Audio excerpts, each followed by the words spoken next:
Hello, everyone. Welcome back to Luke's English Podcast. Whoop, whoop. This is episode 900. 900. This is where we fire party poppers, which I forgot to purchase. This fireworks. Oh, nice fireworks sound effects.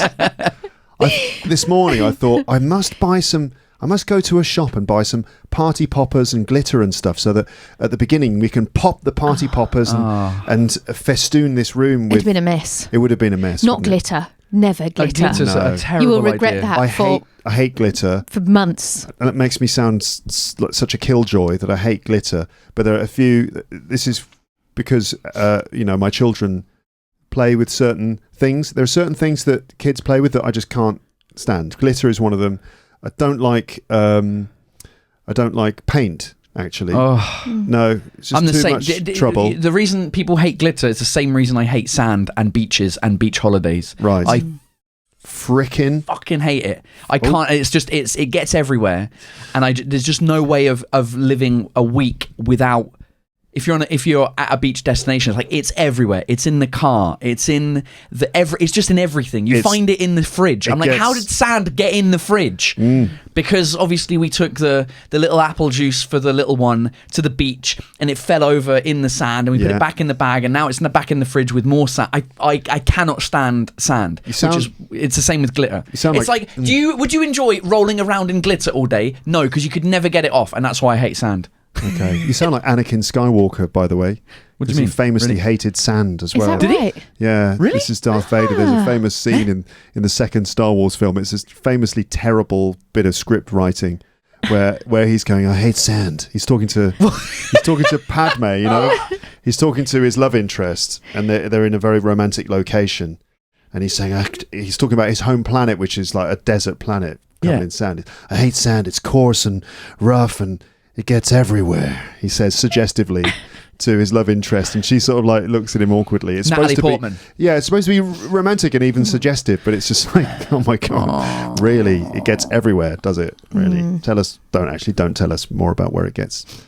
Yeah, that sounds bad. Yeah, especially if you're Darth Vader and you're wearing that big suit. Yeah. You almost sounded like Liam Neeson trying to be Darth Vader there. I hate sand. It's coarse and green. It gets everywhere. Liam Neeson would have been a good Darth Vader, to be fair. Maybe. Yeah. Oh, he's too smiley. You reckon? What, Liam Smiley? Neeson? He has Smiley? he doesn't smile a lot in the films, but when he does, you're like, oh, there's the charm. He does Just because smile. he's Irish. Did you see him in Derry Girls? I didn't see Derry Girls. He was good. Yeah, he's always good. I need to watch it. Have you seen him? There was he did a parody of himself. I don't know in what context it was, but it's like on a Ricky Gervais thing where he shows up to Ricky Gervais's office, and they're trying to get him. I can't remember the pitch, but they're trying to get him to be an extra in one of his. It's from Life's Too Short. That's what where it is. Ricky and Stephen Merchant are running a talent agency, and Liam Neeson is booked to come in and talk to them. And he comes in and he's, obviously Liam Neeson, very serious. He goes, I want to change career. I want to start doing comedy. And they're like, really? Yeah. What kind of comedy? Sketches, impressions, And so then they do like a little sketch together. It's very funny. It's so awkward. Yeah. It's like, it's proper Ricky Gervais, awkward. I'm going to look it up. I watched like an episode or two of The Office the other day because I've got an interview next week about The Office. And it's so painfully awkward that it's just that British sense of humour of just like, we love everything that's awkward. It's a tragedy, it's not a comedy. No. But The Office is so good, but it is a show you can only watch one episode. You can't binge it. It's too unpleasant. Yeah. You can watch one and then you kind of need to recover. That's why the Americans had to redo it, because it was so awkward. Yeah, it's true. Because you can watch a couple of the American ones. Yeah. It's much more enjoyable. Yeah. Like, digestible. Uh-huh. I mean, I love the British one. But the first season of The American Office was much closer to the British version, and it bombed. Yeah. And so they had to change it, and I think in the second season they fixed a lot of things. They made it more upbeat, a lot more positive. It's good. I think that The American Office is really good, but they are different shows, completely different shows. But I mean, I love The American Office. I think it's great as well. Yeah, me too. Me too. So it's episode 900. Yeah, congratulations, everybody. by the way. Yeah, thanks. Yeah. So hold on, 900. How long have you been going? Since 2008? 2009. So it's over 15 years now. Wow. 16 years. Yes. It's actually more than 900 episodes. Technically, there are some episodes in there that don't have numbers for one reason or another. So it's 914 episodes, in fact. And if you're a premium subscriber, it's 1,121 episodes, including the premium episodes. Look at you. That's impressive. Yeah, well, yeah, I suppose so. It just means that, I've just continued doing it. But what's that? I was thinking, what's that definition of madness? You know, the one? You keep going. Just keep doing the same thing. And expect a different result. Yeah, but I guess, That's it. which is not a medical definition of madness, is it? I mean, that's not how it's defined. But no, I've heard that in the context of... When was the most recent time? I heard that recently, that phrase. So let's just say it again. So some people say that madness is doing the same thing again and again and expecting a different result each time. Yeah. And then just continuing. Although, to be fair, I've never expected a different result. I just kind of quite happy with the same result every time from doing this. I heard it in the context of running. Okay. Well, I was about to say, it's a marathon, not a sprint for Luke podcasting. Oh, the segue. What a transition between the marathon. Transition, because we will be talking about marathons. But I did when we were running. When I was running, it was that thing of like when people, because I follow a couple of people online who have like running tips, and that was the phrase that came up where there's people who are training for like a 5-kilometer race, and like I can't get under 25 minutes. I can't do it. I don't know what's going on, and the person's like, it's because you're doing the same thing, you're training in the same way and expecting a different result. Like, you need to change your training, you need to eat differently, you need to do different workouts, and in that you'll see the change from there. But you can't keep just running 3 times a week at the same way you have always been running and expect it to change. So it's an interesting. I actually really like that phrase.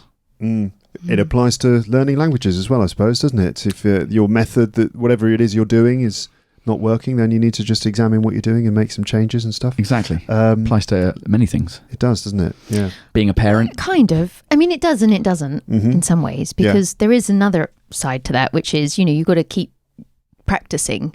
And you do keep doing it and doing it and doing it. And then one day it clicks as well. I mean, there is a moment where you're like, oh, now I've got it, but you just needed to do it that many times before you could do it. Like riding a bike, like, your kids are going to fall off and then they fall off until they don't. Yeah. And then they've got it. Yeah. So it's a bit of both. There's something to be said for just persevering. Absolutely. Just keeping going, even when you feel like it's time to quit. That's actually, you're just at a precipice or just at a moment before you're going to make a big step. But I guess it's like slightly changed. Like if you are learning to ride a bike and you can't get the balance right, but you're not learning from why you fell over. If you just keep it's like stand-up as well. Every time we've been on stage, like you see, the amount of times where you'll see somebody from 10 years ago doing the same jokes as they were 10 years ago and still dying on stage, and no one's laughing except the comedians at the back, because we're all laughing at how that person who we like is dying on stage still after 10 years, because they're doing the same jokes in the same way, and they're expecting a different result. They're expecting to get better just by doing the same jokes, rather than going, maybe if I change the wording on that a little bit, the intonation or something. But there is definitely a case for doing things over it. Like, I guess it's like cooking as well. It's the same thing. Like, oh, my cake still tastes like crap. Well, why don't you? I guess I'll just keep putting tons of salt in it. This is the name of the episode. Can't be the salt, can it? The name of the episode should be whatever the thing is. The phrase. Madness is just doing the same thing over and over again and expecting different results. Well, hold on, time. 900, because it's going to be 900. Yeah. Doing the same thing over and over again. Doing 900 times and expecting a different result. Thing is, though, I'm not expecting a different result. I'm like, that's true. Yeah, I'd quite happily just maintain the same results that I'm getting. What results are you the 1 million people is it 1 million people? I'm not expecting different results, so you're getting the results you expect. I get the exactly. I'm getting the respect. We're getting ourselves confused. You're getting hit on by 3 Korean ladies at the Korean restaurant that we just ate at, where they're like, oh, 1.2 million. Ooh, and they got excited. Oh, they were excited about that. Yeah. Congratulations. Thanks. I don't know what they don't give me a discount or anything. They just get excited and then they're like, okay, well that's €60, please. Okay. They've got business to run. Amber was like, €60? What? And she started calculating, like, hold on, it's £12.50. It felt a bit pricey. It's because there was coffee on top and stuff But like that. it was the fine, restaurant in actually. question is I must say, an excellent spot. Delicious. Right? It is. It's So very good. It's very good. It is. Yeah, Paris is great for that now. I remember when we first moved here. Couldn't get lunch. 10, 15 years ago.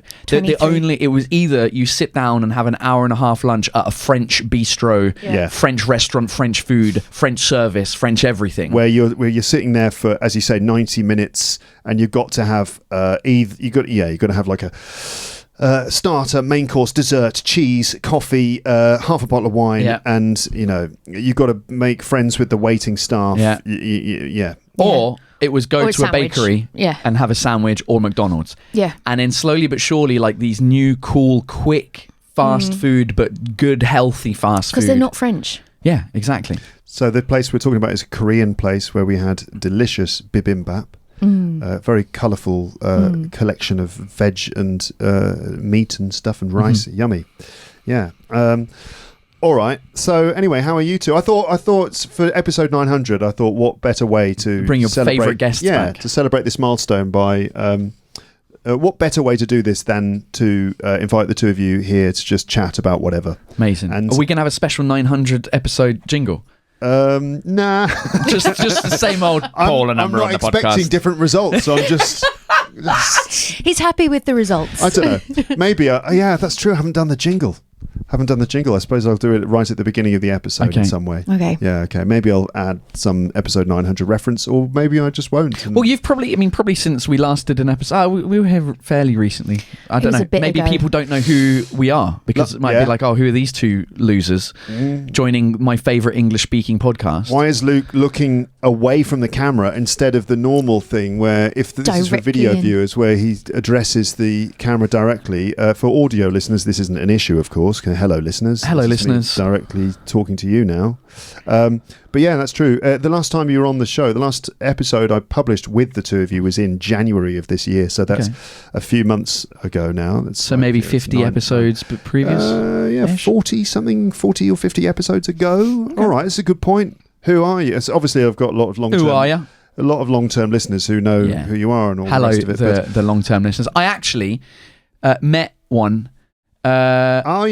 or two of them at my Edinburgh Fringe show. I Yes. completely forgot to send you a message. I think I know who it is. Jackie. Is it Jackie? I think so. Chinese girl, lives in England. Yes. Mhm.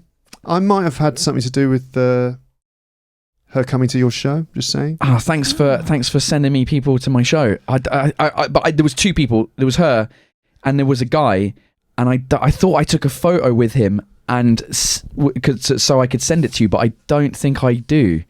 Okay. But anyway, thanks for sending people to my show in Edinburgh. Yeah, it's all right. No worries. For those non-long-term listeners, let's just quickly establish. Amber, can you introduce Paul to the people of the world? Paul Taylor, People of the World, is a friend of yours and mine, a stand-up comedian, I was going to say from. He's not where's he from? Yeah.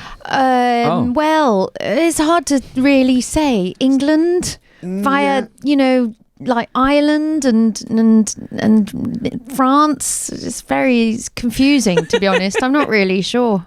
Yeah, Paul's not sure either. He's kind of managed to build a career on it almost. Like That's my whole thing. It's his whole shtick, isn't it? Like, where is he actually from?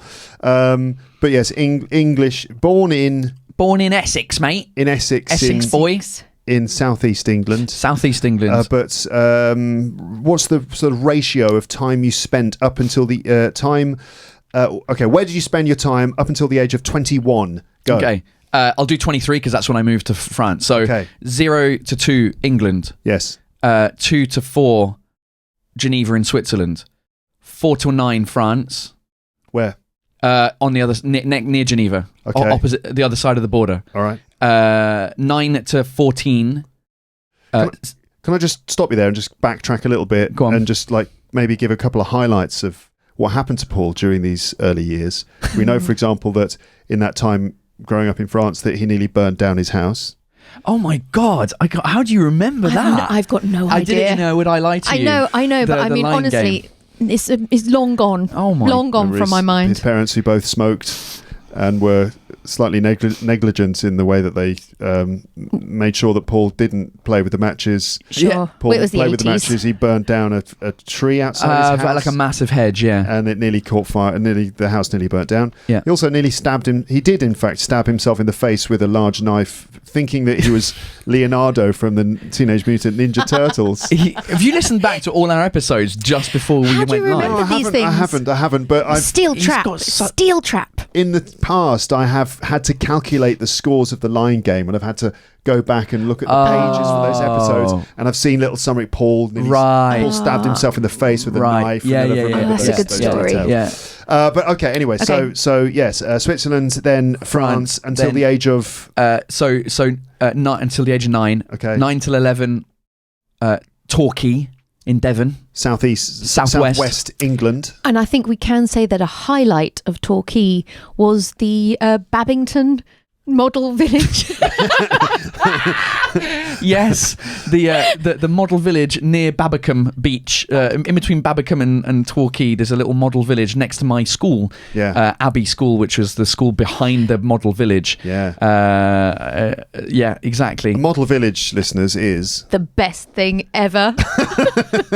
It's like a little tiny little village it's kind of like a Polly Pocket, but for a village, for an actual. sort of very English kind of thing. I feel. I've been to one in France. Oh, really? Yeah. Oh, okay. So And no one understood what was happening, So but I was listeners, like, imagine a village, like a typical English little village, but it's a model version, miniaturized, and you can walk around it, so you feel like a massive giant, and you can go, oh, look, they've got like a little church, a little graveyard, a little town square, and they always give you like stuff to spot. They like put little things in it that you have to discover. like a girl with an umbrella or whatever. Yeah. Wally Yeah. is over there somewhere. Where's Wally? Yeah. Exactly. Where's Waldo? So And I know about this because when I was on holiday, I sent you a message, both of you, saying how typical my holiday was. It was an English summer holiday because it was pouring with rain and we were at a model village. And you were like, hold on. No, you said, oh, I'm a model village in Devon, and I just randomly, because I remember it from when I was a kid, I was like, is this by any chance near Torquay? And she was like, yes! I'm like, ah! I couldn't believe it. You're where I went to school as a kid. this was Paul. This was like your favourite thing when you were a kid, was Yeah. it? The model village. Yeah, I really enjoyed it. I mean, I was only there for 2 years in that specific... Model village. yeah, that's where we lived. Yeah. It's a small studio apartment. Yeah, exactly. Okay. And so that was till 11. In model village in Torquay until 11. Yeah, 11 to 14, Canterbury in Kent, Okay. where my mum still lives. South England. Southeast. Southeast England, yeah. 14 to 16, Madrid in Spain. 16 to 18. Hence the fluent Spanish. Hombre, lo que pasa es que estamos aquí, el Lux English podcast, todo bien. See? That's convincing, isn't it? Then 16 to 18, Canterbury again. Say that again. Sorry, you sounded like you said. Sounded like you said Canterbury again, or something. Canterbury. Canterbury Sorry. again. Yeah. Okay. Yes. 16 to 18. Yeah. And then 18 to 23, London City, Nice. before I moved back to Paris. Wasn't there time in Quebec, Canada? Yeah, so that was my year abroad at university. So I did half of it in Quebec, Canada, half of it in Australia, in Sydney. Oh, okay. Good day, mate. G'day, here you go. Yeah. So yeah, that's where I'm from. That was All a right. long introduction to who I am for the people. Hi, everyone, lovely to meet you. Does comedy, stand-up comedy, kind of a big deal in stand-up comedy? It's big in circles? France. Yeah. Huge. Yeah, absolutely massive. Like you got recognised, didn't you, in the By career? the girls in front of us. Because Yeah. we were in the queue talking loudly. As soon as they turned around, as soon as we started speaking it, because I showed up on my own, Then as soon as you shut up and start speaking English, when anyone speaks in English in Paris, everyone just sort of goes, "Oh, who's that?" And then I spotted straight away one of the girls knew who I was, and I was like, "Oh God, here we go." And then at some point, Luke tried to do the French thing of we were in a queue to get the food, but there were some tables free inside, and he tried to be like, "You know what? Let's grab the tables before the other people who might want to sit and eat." Yeah. But I think in the rule in those places is you order, then you sit down. And he wanted to just do the French thing of like, no, I'm going to sit down first and claim the table. And the girls started speaking to us because we in English, and they were like, "Oh, we think you might need to order first." So it was like a couple of minute conversation. Anyway, when they were on their way out after they turned out they wanted takeout, the girl was like, "Oh, I really like what you do. Like, I love your sketches, blah, blah, blah." Mm. Yeah, I noticed that. I was like, oh, he got noticed then. Oh, okay. here we go. Always here we gets go. Noticed.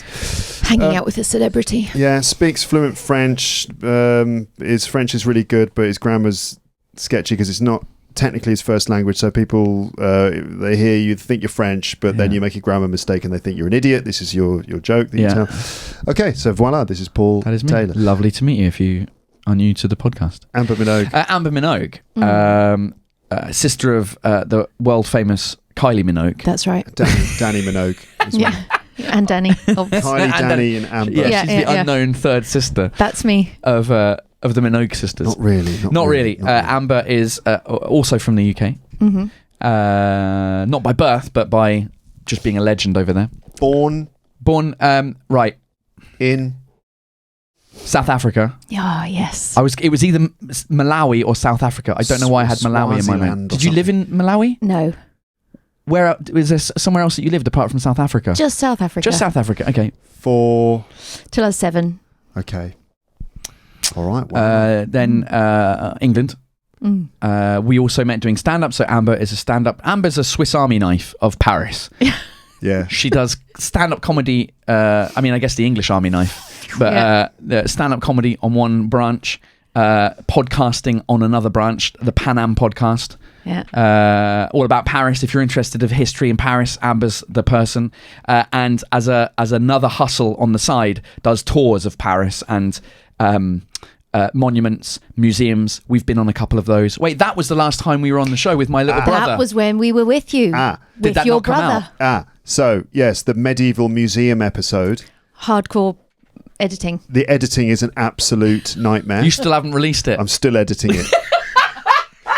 Literally. Here's my editing suite. I've got the video file. Right? Fine. That's all right. And then I've got 4 audio tracks. Yeah.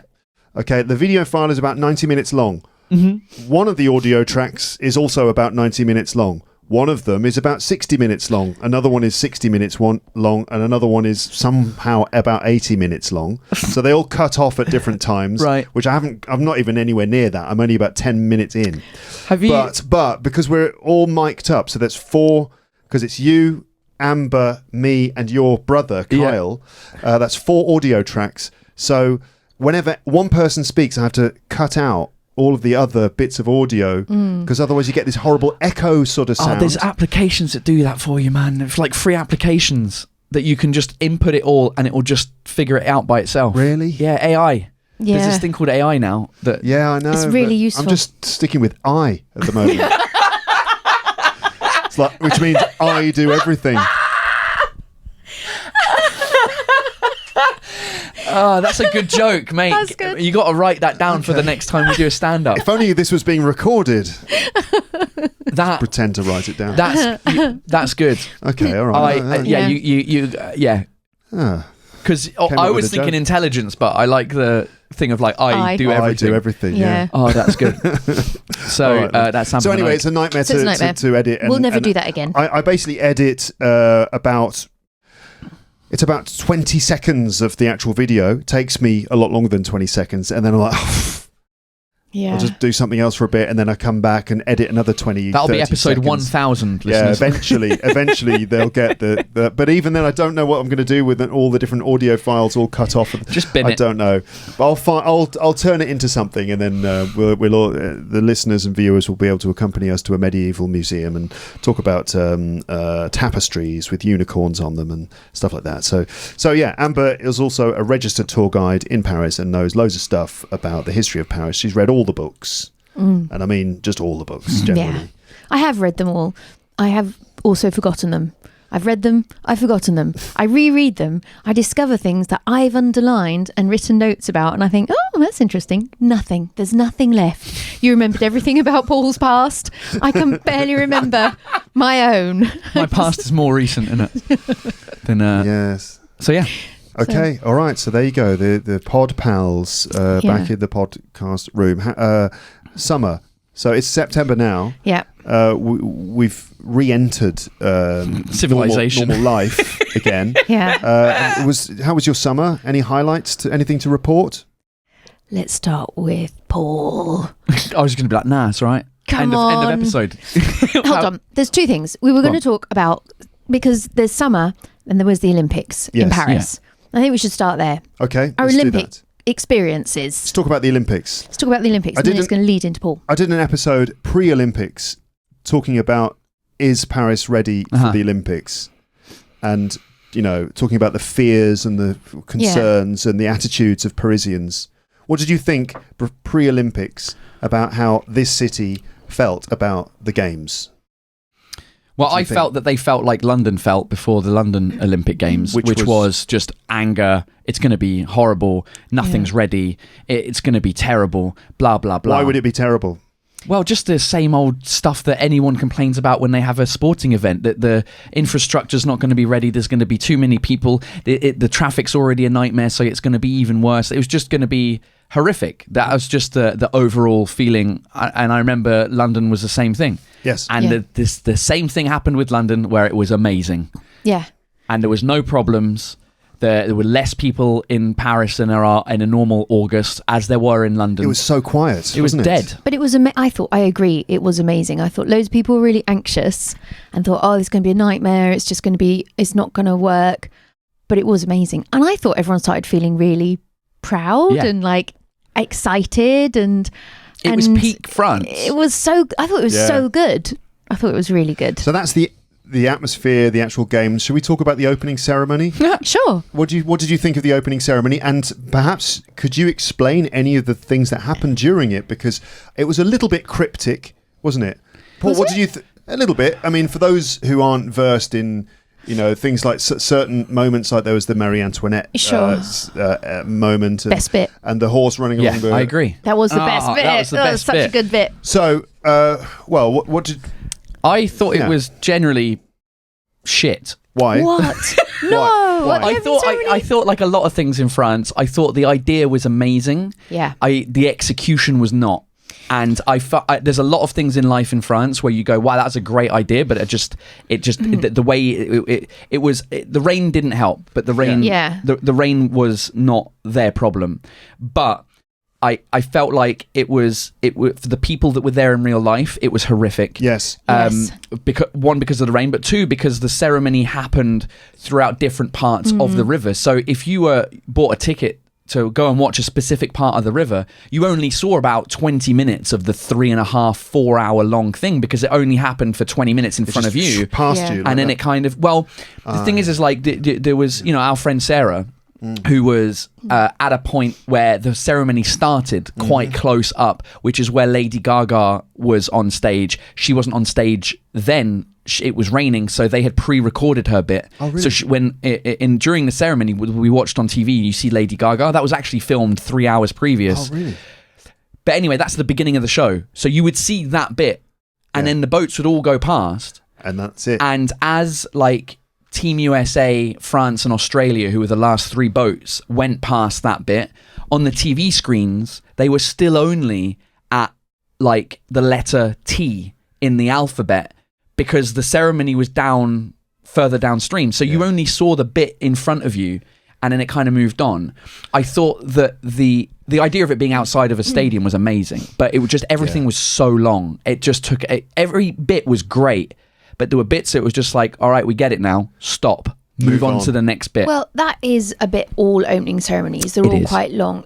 I agree with you. There was like the idea I thought was really nice and it was very brave. And I think globally the Olympics ran with that idea of using Paris, and I mean they did a great job. There was something so cool about some of the venues. I mean, like the Grand Palais, you know, the Eiffel Tower, the Concorde. Talking about the sporting events now. I mean the opening ceremony sort of started that off. They kind of kept in line with the whole idea of the Olympics, which was like using Paris.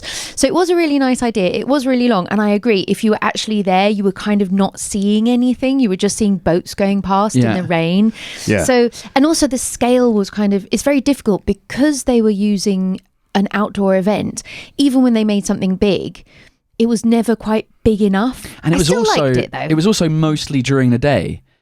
Like the sun hadn't set yet, so I think it wasn't. Paris is much prettier at night than it is during the day, especially when it's grey. Like Paris, when it's grey, is like any place when it's grey. It's kind of, and so because all like the first hour and a half of it happened in daylight.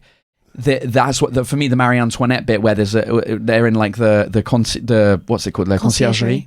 Where the conciergerie was a kind of prison at the time of Marie Antoinette, or the conciergerie used to be the royal residence in medieval times and then became a prison, and that's where Marie Antoinette, amongst many others, was kept. It now the Palace de Justice, the Cour de le Palais de Justice? It's part of the Palais de Justice, but it's still a museum. You can go and visit it. It's empty, cool. And you can see Marie Antoinette. Yeah, and there was like this heavy metal band, like.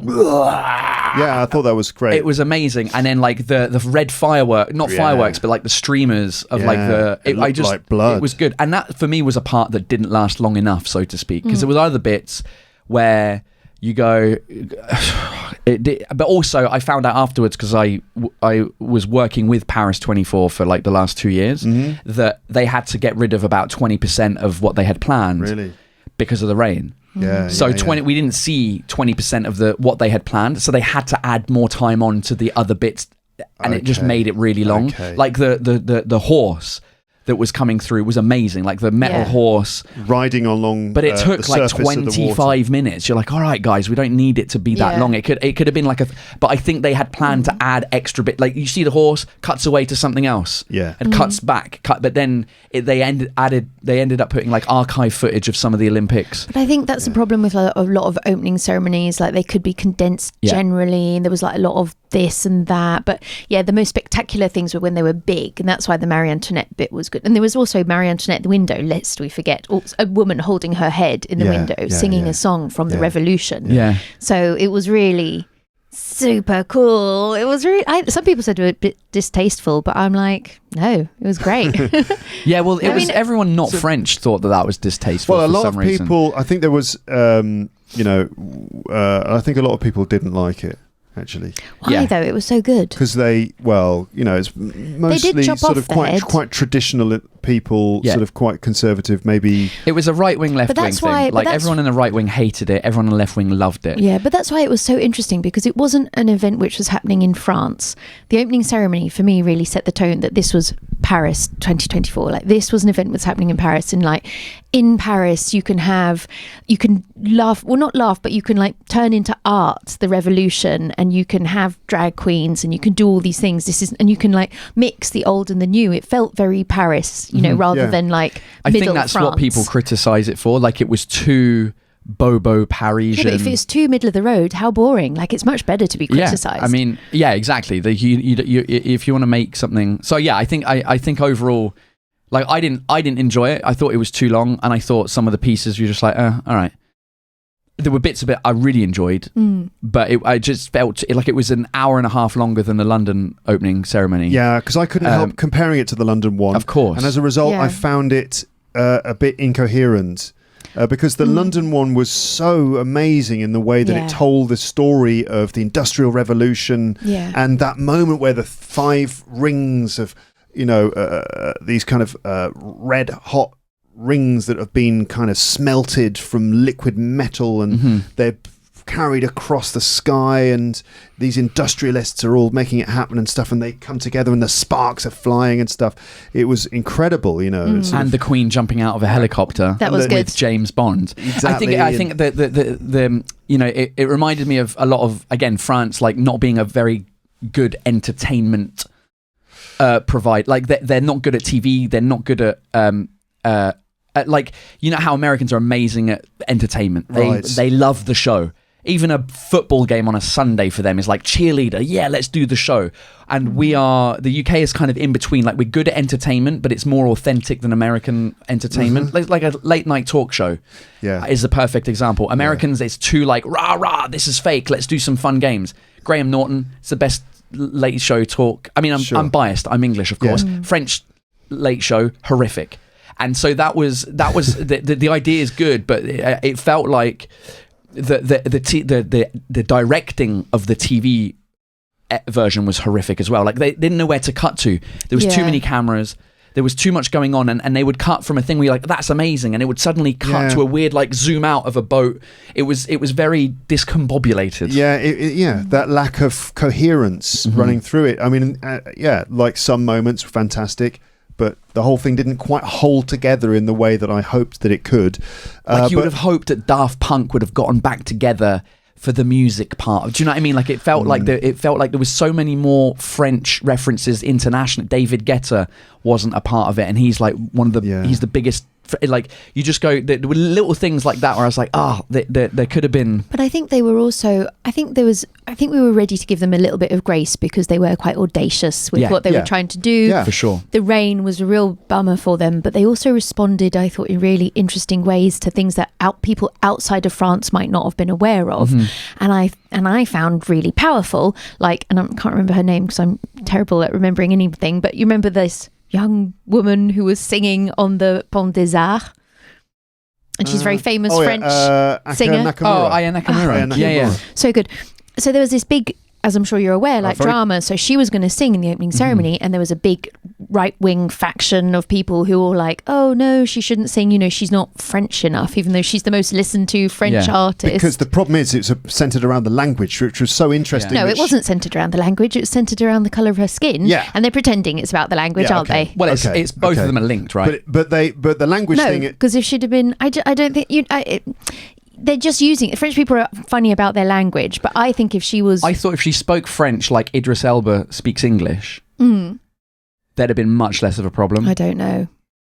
They'd have found something else. Anyway, people were talking about the language, and maybe that was just a code for something else. But it was interesting, though, that one of the reasons she's controversial, and it's not necessarily the whole thing, is that she kind of breaks the rules of French grammar and uses French in a way that's not in line with the correct version of the language, and then there she was doing her performance in front of the Académie Française, which was so kind of bold, such a bold move, and she's a fantastic performer as well. Of course, it was so kind of. That was so interesting to have. But then they also had her, like, and on the other side of the bridge, they had the Republican sort of marching band guys, and these, which were, you know, basically white men, and they represent that sort of very particular sort of France and military and everything. And then they all kind of came together, and it was really, it was amazing. It was really glorious, and there was something that could have been longer as well. Absolutely, but I mean, there was something which was so sort of like, oh yeah, we heard what you had to say about this woman not using French correctly and not representing France, and this is our response. We're going to put her on the Pont des Arts in front of the Académie Française, and we're going to have like traditional France like surround her, and I thought yes, that was so good. The critics, I mean, the kind of, as we say, the right wing people or whoever it is, the traditionalists or something, they really got their knickers in a twist about that, and also about like the fashion show as well. And who is this blue guy? All right, so I do a joke about this in my show. So we need to explain what I'm talking about, though. He's the banana. He's what? Yeah. Manger ta banane. He's a French singer who one of his songs is a funny song about just leave me alone and let me eat my banana. My kids love that. Yeah. All kids love this song. Love that I song. don't even know that song. What? No. It's so good. It's good. There's an English version and a French version. Nice. As well. So Philippe Catherine is his name. Right. So there was one moment during the ceremony, the beginning of the fashion show or something, where it was like representing some decadent. I'm not sure what it was representing, but it was basically this guy painted blue, lying down on a sort of platter of food. Yeah. And he appeared to be completely naked. And basically, when I saw that, I was like, what on earth is going on here? And then it all kind of went into a kind of nightclub sort of scene with the flashing lights, and it was darkness was the theme or something, right? That's because there were different themes. There were different themes throughout the ceremony, and that theme was darkness. I thought themes were liberté, égalité, fraternité. Yeah, but there was solidarité. There was like 12 different things. Yeah. Well, for me, he's like the French equivalent of Jack Black, right? Who's a musician, does some crazy stuff, loves messing around, and the equivalent is if at the LA Olympics you see Jack Black painted in blue and naked, everyone would be like, "That's hilarious," because we know who he is. Yeah. No one outside of France knows who Philippe Catherine is, so everyone's like, my mum was like, "What? What's going on? What are we watching here, Paul?" What the hell? Because the BBC commentators had no idea about anything. Yeah. Well, no one seemed. The French commentators didn't know, because I was watching it in France, and they were all just like, "And someone is."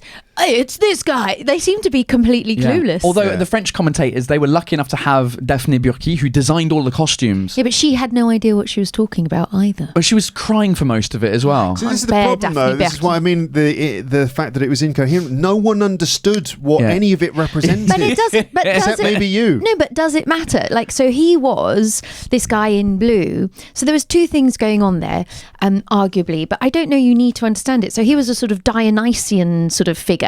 A Greek god. Yeah. So these are the Olympics, which, lest we forget, are Greek. Yeah. And so Dionysus is, the god of wine and partying. And so he was like on the table with arguably a tableau which was meant to bring to mind the Last Supper as painted by Leonardo da Vinci, which apparently upset some people. Yeah. Even though... Because they saw it as because they're religious people who are religiously you're sacrilege that you've done. They saw it as the wokeification of a religious sort of sacrament. Yes, but we are talking about a representation which was painted by Leonardo da Vinci, famously a gay man. So a gay man's interpretation. So it was very nice. I thought it was very good. I didn't know he was gay. Leonardo. No. Gay. All the best painters are.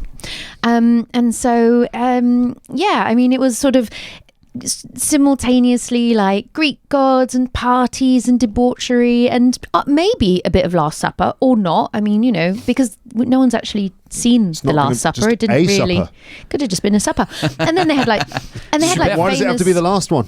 And they had famous drag queens performing. So like Nikki Doll, who presents Drag Race France, but also...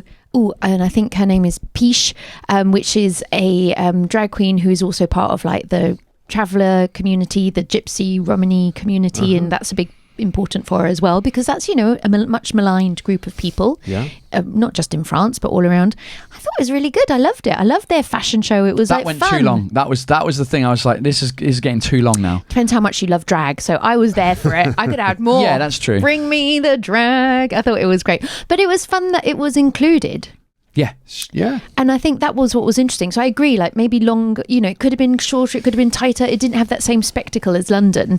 But I really thought there were some really powerful moments and that they responded to things in a kind of like brave way. Yeah. Yeah. And they've set a precedent, I think, which was actually really interesting. And it's going to be so interesting to see what they do in LA because this is the land of spectacle. Yeah. But it's very different. They're kind of like... Well, it's not. They can't do it now they're not going to do it the same way, and like then they're going to do it around the Hollywood sign and all of like Hollywood Boulevard. Like it's going to be it can't not be. They can't be outdone by Paris. That could be the end of opening ceremonies in the stadium. It depends what country it is in, because as they've discovered to their detriment, the rain can really mess with you. Well, London wanted to do that, but the health and safety. No, just the government were like, no, you're not doing it. Okay. They weren't allowed to do so it had to be in the stadium. Health and safety gone mad. Yeah. Which, I mean, it could rain and it could be awful. Funnily enough, the Paralympics opening ceremony I found way better than the Olympic ceremony. It was shorter, more concise, and there was no rain, and it was all in one place. Even though it was outdoors, it was still in one place, so you still got all of everything that was going on.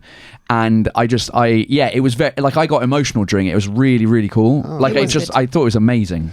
Yeah, the whole thing, all the ceremonies, a little bit too much interpretive dance, in my opinion. A little bit. It's just like, okay, I've had enough of people sort of jumping around now. Yeah. Yeah. It's because they don't have Paul McCartney, they don't have the Spice Girls, they don't have Elton John, they don't have... No, but they have different things. Celine Dion. That's Celine Dion on the Eiffel Tower. They don't even have Celine Dion. She's French, Canadian. She's Canadian. I know, but still... What were they doing with Celine Dion? That was amazing. That was powerful. Celine Dion, she was the person that brought it all together and quietened down the right wing. They were like, Celine. Yeah, the bit at the end where they transferred the torch, they ran through Concorde, that was really nice. I really like that. They lit what do they call it? The cauldron. The cauldron. That was good. Yeah. The lighting of the cauldron was a beautiful moment, and then Celine Dion on the Eiffel Tower in the rain, singing her heart out. Thankfully, that happened.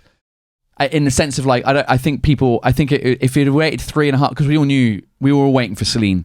It was like the most rumoured thing. So, like, when is she arriving? When is she coming? When is it happening? If that hadn't have happened, if she wasn't a part of it, I think there'd have been way more uprising of, like, this was hot. She made it that like it was amazing. Well, then that was the drama for the closing ceremony. Because did you watch the closing ceremony? No, but the only thing I saw was the Tom Cruise bit. But where he jumped off the... Well, no, the whole thing was that people paid all this money. It was going to be in the stadium. It was in the stadium. And they were waiting for the celebrities, Snoop Dogg and Billie Eilish. And they performed... Over Zoom. They were in LA. They didn't come and people were really gutted. Yeah. And I can see why. So... Okay. Yeah, so did you see any events? You went to the Paralympics, didn't you? I saw the Paralympics, I didn't see any of the events, but I partook in an event, and I have an Olympic medal. Yes, he does. Okay, all right. So this is where we segue into your marathon running, which we tried to do about 40 minutes ago, I feel like. We weren't ready. The subject was floated and then we moved on. Here we are then to talk about... So you ran a marathon as part of the Olympics and you have an Olympics medal. I do have an Olympic medal. Sorry, what? Yeah. Olympic medal. I want to see it. I want to see it. I was going to bring it with me, but I forgot because I was in a rush and I was late and I completely forgot to grab it off my shelf. Did they put a bit of the Eiffel Tower in your medal, or is it only in the gold medals? No, it's only in the gold, silver and bronze actual Olympic. What's your medal made of? It's made of metal. But it does have Olympic rings on it. Was it like gold, silver, bronze, and just I'll show you steel? I'll show you a picture of it. It's gold, silver, bronze tin. Gold, silver, bronze tin. It's kind of a cool little that is cool. 24, 42, because it's 2024, 42 kilometers. And on the back they have some of the Olympic medals. I'm showing it to the people on YouTube. If you're not on YouTube, you can just type, if you go to Team Orange Running on Instagram, they were the ones who were there's a much better quality version on Team Orange Running. If you send that picture to me, I'll put it on the page for this episode. Oh, great. We'll just do that then. My website, so people can see it. Yeah, that was like they presented it like way nicer on their Instagram. The 24:42, that's clever. Yeah, it's I like cool, isn't that. It? So basically for the first time ever in Olympics history, they opened the marathon up to non-athletes. As if it were a London marathon or a Berlin marathon. So there was 20,024 of us who... 20,024. Yeah. See what they did. Yeah, see what they did there. So there were two races. One's a 10K and one was the 42 marathon. Mm-hmm. And it's the same route that the athletes took. So the men's event was on the Saturday at 9 in the morning. The women's was on the Sunday at 9 in the morning. And we ran at 9 at night in between both. Was that because to keep it So you didn't get too hot? It was one because of the temperature, so we wouldn't die from heat. Yeah. Although some That's people smart. on the route were clearly Dead. Hot. Yeah, it was like at some points it was like running through an injured battlefield where there's like Bodies falling. there's bodies falling. They've got the silver and Emergency blankets with like the sirens of an ambulance that's just stopped next door. Really? Then there'd be people like carrying people, hobbling. It's like saving Private Ryan. It was a There's little a bit guy like there that. who's just trying to pick up his arm. Yeah. And then It was people exploding. And that was at like we started at 9 at night. So yeah, it was partly because of that, and also because the men's and the women's were in the morning. So we started at 9 and we had to finish. There was a time limit. We had 6 hours to run it basically. Okay. And because they had to then get ready in the morning for the women's event that was starting. I think it was 8 in the morning it was starting. So yeah, they opened it up to non-athletes, and in order to get access to it's similar thing to the London Marathon or Berlin or Tokyo or New York, where there's a ballot where you sign up and you either get in or you don't. But in order to even get access to the ballot, you had to do a bunch of challenges. Like you had to run 5K with Teddy Rina, the judo guy, but like virtually. There was like a virtual challenge thing. Yeah. I was just lucky enough that because I was working with Paris 24 on a couple of other things, they were like, "Would you like to do the marathon?" Is that lucky? Was it lucky? Yeah, it was. Like, because I'm not sure if someone said, "Do you want to run the marathon?" I'd be like, "Oh, I feel lucky." Well, initially, I'd feel afraid. Initially, they were like, "Do you want to?" There's a 10K and a 42. I'm like, "I'll do a 10K." Yeah. And then I got invited in January to the press conference of the marathon, which it was run by Orange, the telecommunications company. Not the colour. Well, ironically, they have or the fruit. It was run by a bunch of oranges. It was run by the telecommunications company. Specifically, the Mandarin version. And so there was a press conference at the Orange headquarters where Tony Estanguet, the head of the organisation committee, had like a keynote presentation presenting like, this is the first time we're doing this, the marathon, here's the route, blah, blah, blah. There was one slide about the 10 kilometres and the other 2 hours of presentation was about the marathon. And I said to them, I kind of feel like, and it was also, the 10K was also billed as like an accessible route for people, who are injured or, disabled. Well, yeah. And so I was like, or old. I felt I could do 10K. Yeah, I could do a marathon. I was like, or people who don't want to do it. Yeah. I just felt like, I can't not do this now. Everything was about, the whole marketing was about, it's kind of like Apple when they market the iPhone 16 Pro or whatever more than they do, and you're like, do I need to get the Pro? I was like, yeah, I need to run the 42 now. Yeah. Because I was like, if I'm going to do one marathon in my life, it may as well be the Olympic marathon in Paris at home. This is never going to happen again. Like, it's like, let's do it. So that decision was in January, and on my Nike Run app on my phone, there's a marathon training plan where there's a coach that's in your ears throughout the whole training process. And so I looked at like week 1 of the training, and week 1 is like you're supposed to run 5 times a week, and the longest run on that week 1 was like an 8-kilometer run, and I was not ready. I was like, okay. And this was an 18-week training plan. Okay. So about 4 months, just over 4 months. And I thought, I can't do nothing and then start at 18 weeks out, because I'm not going to be able to do the first week of the training. Yeah. So I started running 2 months before. So as soon as I said, I'll do the 42, I started running during literally you just like, I'll do the 42, right? And I ran home. And then you ran away. Yeah, I ran home. Thinking, oh God, why did I say that? I just want to get home. And so I did like a 2 month, sort of 0 to from not ever running to like, let me try and get into some sort of running rhythm. So I was running like 3 times a week for 2 months, and then I bought a new pair of shoes to be like, this will be my marathon pair of shoes. And I went out too fast on my first run and knackered my foot. So I had like a tendonitis on my right foot, so where the tendons are inflamed and it's really painful. Yeah. And then so I went to go see a physiotherapist, and then this is like 18 weeks in. 18 weeks to the race. Okay. So the 18-week training 18 weeks plan to go. Yeah. So week 1 of my training plan, I was already buggered. Week 1 of the 18-week training program, I got injured. You ruined your foot. I ruined my foot. So then I kept on running because I'm like, I can't not run because otherwise I'm never going to be able to do this. So you're like, ow, Pretty ow, much. ow, for how long every time? It depended, but it would be. I think the at that point I was probably running. Yeah, I was running like 8 kilometers as the longest, like 10 kilometers. And how long does that take? 10 was about an hour. So an hour's worth of ow. Yeah, pretty much. Yeah. And then so we sorted that bit out. But then I think because I was still running, I think I was putting more pressure on my left leg to not hurt my right leg, and then my left knee I got an injury. It's a very common running injury called the IT band syndrome, which is basically there's this band. It's not a muscle. It's a band from your hip, really thick, that gets smaller and smaller all the way down to your knee. What is it? It's called the iliotibial band. Muscle? It's a fascia. I don't know what fascia. FASCIA. Sort of like ligamenty kind of fiber. If you look at a body and you take the skin off, you know when you see the bodies with the skin off and you see the muscles. See all the muscles. It's just a white band right. that attaches to your bum muscle, your glute, and attaches to your quad, which is your thigh muscle. Yeah. So it starts up here.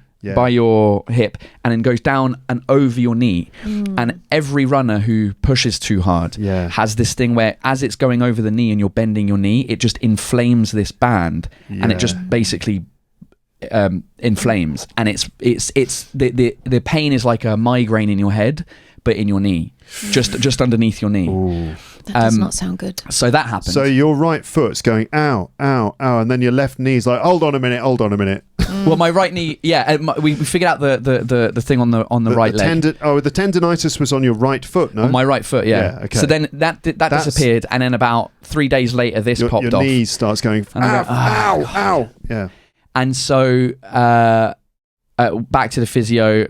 I saw him maybe 10 times in the 4 months. So basically, I never had 1 week of normal training that I was supposed to be able to do it. And but I had signed up for like a half marathon. I'd signed up for a 10K because while you're training for a marathon, you build up the mileage. And 1 week, 2 months before the race, that was the week you're supposed to do a half marathon distance wise. So I was like, I might as well sign up for a half marathon. Yeah. Then I get used to what it's like running with thousands of people. Yeah. The aid stations where they give you cups of water. So you can practice running and grabbing water. Exactly. And so I'd signed up for this half marathon. So I was like, I might as well do it because I've got to do it anyway. And that was when the knee really went off. This is 2 months to the day of running the marathon.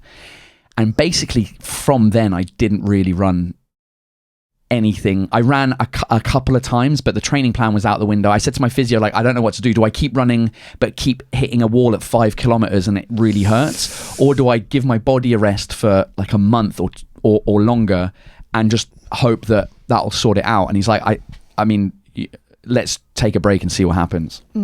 Okay. So your training plan was just out the window. Oh, it was horrific. So by that stage, I had started drinking heavily again because I was like, why not? That's going to help. Yeah, really. Yeah. All the medical knowledge tells us that drinking a lot is the best way to train your body It was like a really, and plus like the comedy stuff wasn't going very well either. So I was like in this really down. Were you in Edinburgh at the time? No. Okay, Edinburgh was after it was the day after, like 2 days after the marathon. I started my Edinburgh run. Okay. But yeah, it just the work stuff wasn't going well. This new passion I'd found from Feb, because I really got into it, I properly got into running, started watching all the YouTube videos, all of the nutrition stuff. I didn't know you had to eat during a marathon, so they tell you what things you should be eating. You need to eat these gels. But you need to get a rotisserie chicken. Exactly. Going along on with the side, on wheels. On a little trolley. Yeah, that would be even better. But yeah, so you got to, I didn't know, I thought people just ran the marathon, maybe had a couple of sips of water, but I didn't realize you actually ate. You have to eat every 6 kilometers, otherwise your body runs out of food, like fuel. Yeah. So anyway, I got really into it, and then that wasn't going well. So I started getting really depressed. Great, another good way to prepare. And so I was just like, whatever. We went on holiday to Sardinia, just drinking all the time, and then the race day came, and I was like, all right, we'll see how long it takes for this to pop to go off, and it would be 5 kilometers. Every time I hit 5 kilometers, the knee would go. So I was like, all right, let's see how long. I've taken a month off, at least. It would 4 weeks, and I hadn't been out running. So I was like, we'll see how long it lasts. And the atmosphere was amazing. Like we started at like 9:30 at night. This is the half marathon. No, this is the full marathon. This is the real deal. This is the real deal. I did the half marathon, and it was horrific. Okay, and then you took all that time off and whatever, and you drank and you felt really depressed. Yeah. And then here we are, the big day. Yeah. How did you feel though beforehand? Just before, like, I mean, I don't know how I would feel, but I mean, as a performer, you go on stage in front of big audiences. You're used to the sort of feeling of nerves building up before a big moment. Yeah. How did you? It was feel? that same thing. Imagine maybe doing the Grand Rex or the Zenith, the 4,000 seater. Like, imagine how you were feeling. Yeah, in like the half an hour before you go on stage. Yeah. It was mainly like that. I was just apprehensive about can I finish it? Because at this point the training had gone down the like. Yeah, for me, I'd be thinking I'm about to climb a freaking mountain here, and it could be really well. And it's literally a mountain because the route that they had taken was like the hardest. No? Yeah, we ran to Versailles and back. Yeah.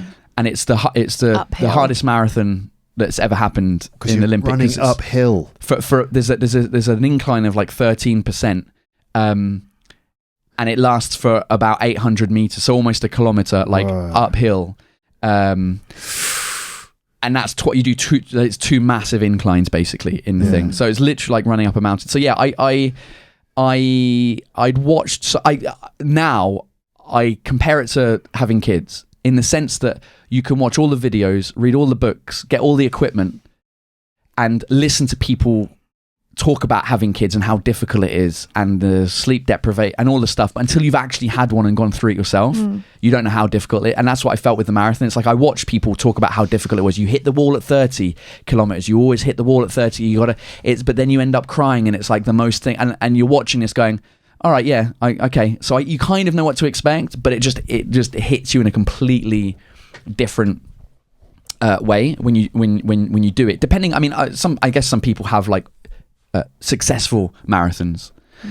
Mine was not, because it just everything. So anyway, what happened? So we started the race, and the atmosphere was amazing. It started in Paris, around the streets, around the Louvre, around Opera, and the noise was deafening. Like, just everyone was up for it. A lot of people would have known you, right? Yeah. So there was a couple of my fans that were on the Why are you doing the marathon? Is it for 3 reasons? Little reference to Paul's show. So yeah, and it was at night. So it was people, were out. It was a Saturday night as well, so people were out having fun anyway. And so they're just like, "Oh, let's shout!" It was amazing. Like the atmosphere was amazing. We ran past the Olympic torch, the cauldron that was up in the sky. Like we ran around the Tuileries Gardens, and it was amazing to see that. I hadn't seen it at that point. Yeah. And yeah, on the way out of Paris, so it was about 12 kilometers in, the knee went. 12 kilometers. Yeah, so I was like, oh God. I was hoping it might have lasted a bit longer than that. It was longer than the 5 kilometers from previous times. But also I had like really bad like stomach pains before that as well. Like it was the first 12, I was like, oh, there's something weird in my stomach now. Maybe it was the anticipation and the nerves that I had of like, when is this going to go? Did you have to do a Paula Radcliffe? No, I didn't. I did stop for a pee at some point though. Okay. Because I have poor to lose. But we were all thinking the same thing. Paula Radcliffe, listeners, is a British athlete, a long distance runner who famously had to stop during was it an Olympic I don't marathon? think it was the Olympic one. It might have been. She stopped. It was something important. She had to do a toilet. She had to do a poo in the EU. Yeah, that's when we were in the EU. Back then. Yeah. Anyway, never mind that. Back to the story. So yeah, the knee goes at 12, and I'd already been running slowly up until that point, because when you do a marathon, like these long marathons, you say what time you're hoping to do it in, because then you set off at different times. So the fastest lot, they start off first in waves. So then 10 minutes later, then there's the second wave, then the third wave, then the fifth wave. Surely the slowest slot should start first. Well, no, because what you don't want to be doing is running past everyone. Like, because it's literally like 20,000 people in the street. Fair enough. And if you're too fast and you're having to push people out the way, it's annoying. So how was this? What's it? So like the fast people go first, and then what's the spacing between every the 10 next- minutes? So I Every 10 went. minutes, I okay. think at 9:40 was my time. So I was in the fourth group. Because so what were you thinking you would do it in? 4 hours. 4 hours. Yeah, That that's when feels you. speedy. It does. That feels speedy to me. It's, Very much so. It's all right. And what did you do in the end? In the end, it was 5 hours and 40 minutes. And so the knee at 12 kilometres, when you've got another 28 kilometres left, check out 30, my maths. 30. Oh yeah, 42. Yeah. Damn it. Yeah. So those 30 kilometres with a dodgy knee. Well, the knee thing, like you can't when it's like the migraine, like pulsating pain in the knee. Yeah, you can't run. So I started walking at that point. Yeah. And as I was walking, I'd say for the next hour and a half, I was looking at my watch, seeing how fast I was walking. How fast does your walking compare to your? So my walking is. So I would be walking at about 10 minutes per kilometre, which is about 6 kilometres an hour. No. 10 minutes per kilometre. And in 6 hours, yes, it's 6 kilometres. Okay. 6 kilometres an hour. Yeah. Was about how much I was walking. Right. And then if I'm running, if I was running at the speed that I would have been running had I not been injured, it would have been about 5.5 minutes per kilometre, which is about double. It's about double the speed. So I'm about twice as slow as I would be. Yeah. So I'm looking at my watch going, okay, I'm running roughly about 10 kilometres or 10 minutes per kilometre, which is about, so in 1 hour I can do 6 kilometres. I've got 30 to go. That's 5 hours. 5 hours, yeah. I'm already an hour and a half into this. Yeah. I'm going to get picked up by the bus because there's a bus. Oh, if you're too slow, it's like, There's sorry. There's a bus at the back. Yeah. Picking dead bodies up, basically, who haven't been fallen. You're gonna get scraped off the ground, aren't you? Like The a roadkill. Yeah, because Like the end of a demonstration when the cleaners come and they're Right. just like. just going to be like a dead pigeon that just gets scraped off the floor at the end. because obviously we were running to Versailles. So Sorry if you, to any pigeons if you listening. dropped off halfway between Paris and Versailles, there's no way to get home. So that's why the bus was there to pick everyone up on the way back. Oh my gosh. So I'm going, okay, makes sense. I'm not going quick enough here. I need to go quicker. So then I just start jogging again. And then I'd look at my watch going, okay, now I'm jogging at this pace. How can I keep jogging at this pace? And then the knee would pop off like 1.5 kilometers afterwards. So then I'd be back to walking. I'm like, okay, because I jogged the previous one. So then I'm basically doing mental. So the time was 6 hours for you had to do it within 6. Within 6, yeah. Right, and you were currently at 6.5. Sort of oscillating between just under 6 and 6.5. So you kind of just made it. I just made, I had 20 minutes left basically. So before. the bus was like dive out the way of the bus. It's like they should have. I mean, they could have almost just had a loudspeaker on the bus going "dum dum Dum dum dum dum dum dum dum dum dum. That might have motivated you. Between the pain and the awkward trying to drink water while still running in these like plastic eco cups because they wanted it to be, normally Eco. on a marathon it's paper cups that you can fold, and then the technique is you fold and drink, and it's easier than holding it. But yeah, it was between that and obviously by this stage people were overtaking me, so I'm like, and then I could see, because during marathons you have pace setters who have a little flag sticking above them, so you know where to go with the time limit. So I had set off with the 4 hour lot. Obviously they went miles ahead of me, and then I saw like the 4.5 hour flag go past with the people, and then like the 5 hour, do you know what I mean? And it was just like it was I think they had timers every 15 minutes, like the 4:45, and then the 5 went past, and I'm like this is all playing on my mind as well. But I am also overtaking a couple of people who are really struggling, so I'm like, okay, I can still maybe do this. I'm still in it. It would have been devastating to be scooped up by the bus if you'd gone like 5 hours plus. If you're there, if you were, because you suffered a lot. Like you were struggling through it, but like you made it. But those people which did it for like 6 and they just don't make it. Yeah, because you still have to. You still do almost all of it, and then in the last minute, the bus is like Yeah. So yeah. Did you see any of that? Did you see any people and they just like pull down the grate, and those people are like, no, we're just here, like People stuck in the bus. 6 like, minutes, we were 6 this hours close. and 1 minute. No, I didn't see any of them. I mean, obviously when I went past like some of the people like who were on the side like vomiting and doing this kind of stuff. Lovely. I was probably thinking, yeah, but yeah, like there were basically the three things that kept me going were. One was like Louise, because I was thinking, your daughter. Yeah, when she was older, you know, like how kids are always like, my dad's better than your dad, whatever. I was like, the story that she could tell is, yeah, my dad did the Olympic marathon in Paris, but like got picked up by the death bus. Or do our children care? My children are so mean and rude to me. But they anyway. are now, but I think when you're older, I've never done the Olympic marathon. Maybe if I pulled my finger out. Yeah, yeah. She was also there though. Like I think it was at kilometre 7. She was there with Addie, my wife, That's so nice. and Adam, my manager, with like a thing, being like, whatever. And my mum was there as well. So like part of that was like, what was she saying?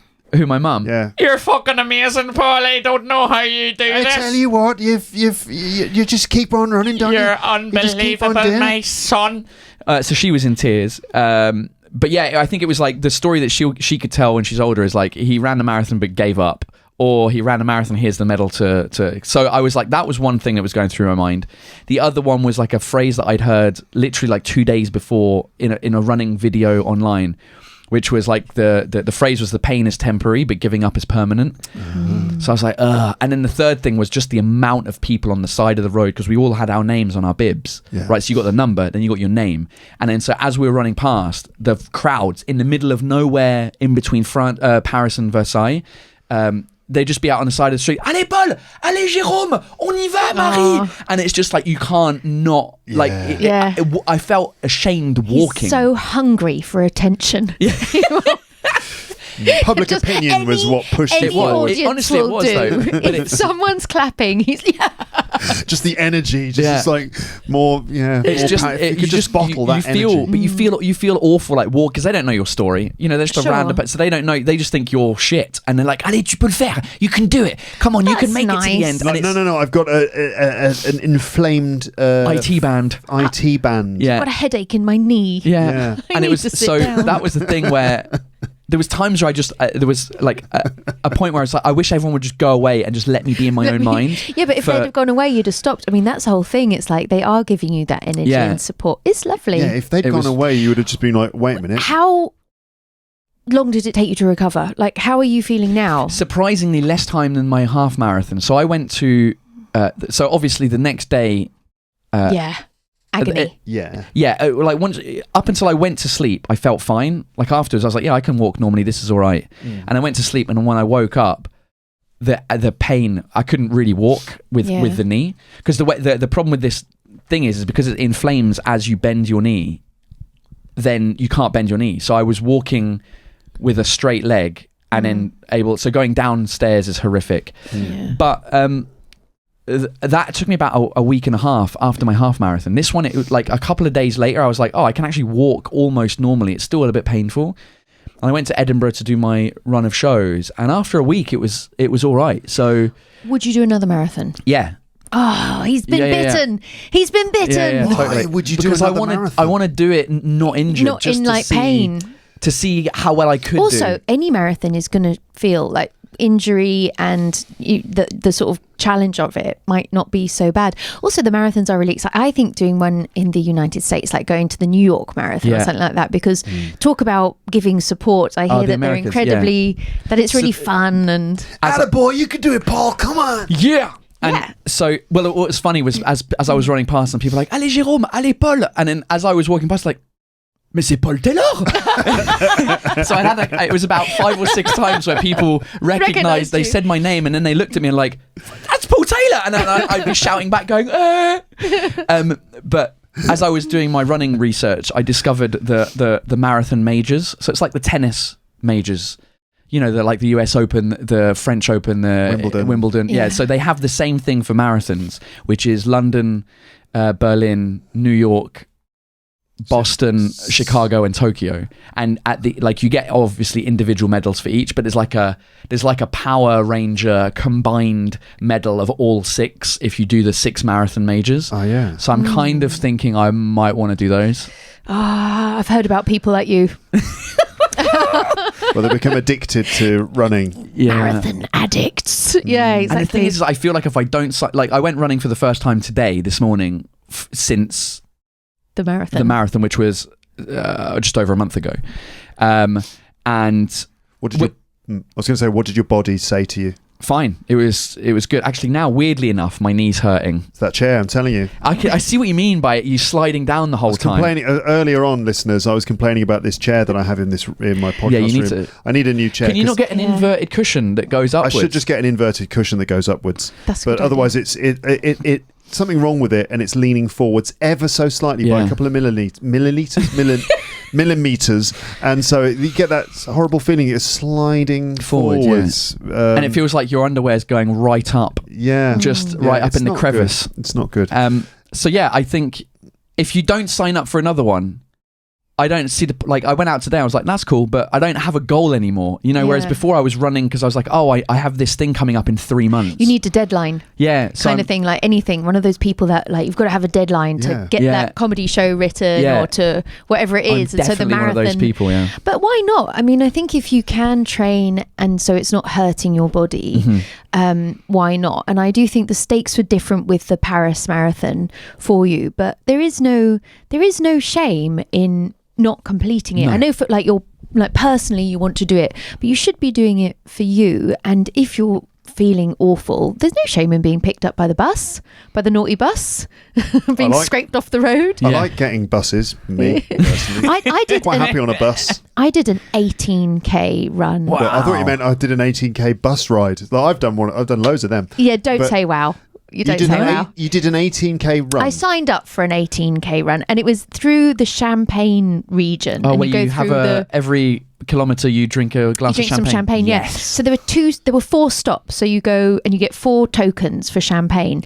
So you go to the first stop, you have some champagne, and some people took it seriously. Idiots, and they were running really quickly, like my friend's husband, and a lot of people were really dressed up. My favorite was these English guys and stuff. Yeah, these English guys. They were the 3 little pigs and and the big bad wolf. And so the wolf was, and this guy in the wolf thing was like, I'm so hot. And then you run to the next one for champagne, and then you sort of do a loop. So then the second champagne is also the third champagne. But by the time I got to the second champagne, everything had gone out the window and everyone was just drinking champagne and stopped bothering with the tokens, and we're all just drinking, and there was music, and that was fun. And then we thought, well, let's not bother doing the loop because let's just stay at this station. Let's just stay here. So we stayed at the station, and then we were like, oh, we should probably get back. Could you have some more? If you had tokens, could you just pay for more if you wanted a second glass? The tokens started going out the window as the champagne started flowing. They stopped caring at any point. No one was caring. Everyone was just drinking. Here's some more champagne. Absolutely. So we'd drunk way more than our 4 tokens. We didn't bother doing the loop. We started going back. It started raining, and then this farmer was driving past with an open thing truck, and we were all like, oh, we need a lift. And then we all got on, and it was me and my friends, and we're all soaking, and then these cheerleaders and some Smurfs, and we're all hanging on to the back of all this sort of farmer. half drunk on champagne. Absolutely. And then got delivered back to the beginning. So that was the bus. That was the bus. That's amazing. I got picked up by the bus. That sounds so much fun. There's a marathon in France But it was called quite the fun. Medoc, the Medoc Marathon, which is a wine region. Wine, and it's the marathon distance, but you drink wine. You do wine tasting along the way. It sounds amazing. The French, they combine. They make everything French. How do you end up doing wine tasting in the middle of a marathon? It's not wine tasting either, is it? It's wine drinking. Yeah, of course it it is. Yeah. I saw there was how can wine help you with a marathon? It can't. It's just the whole point of it is the just pain you go would for it. Feel less. The 18k is not a marathon. That's very doable. And I think they also realised with that loop, you didn't have to do it. Cutting off they knew about what they were doing. 10k probably. Yeah. I don't know. Well, there's as I was watching videos, there was a bunch of Aussie guys, students, that decided to do a marathon in Sydney at night, but their own. It was like a beer. Yeah, it was their own. It was the 4 of them, and they were just I can't remember if it was every 5 kilometers or 1 kilometer. 1 kilometer is too much. I think it was every 5 kilometers they stopped at a pub and had a drink and then carried on. So they planned their route out. They knew which pubs they were going to stop at, and by the end of it, they're completely shit-faced. Oh my God. But they did it. They managed to do it in probably less time than I did mine, I think. That's called being in your 20s. Yeah.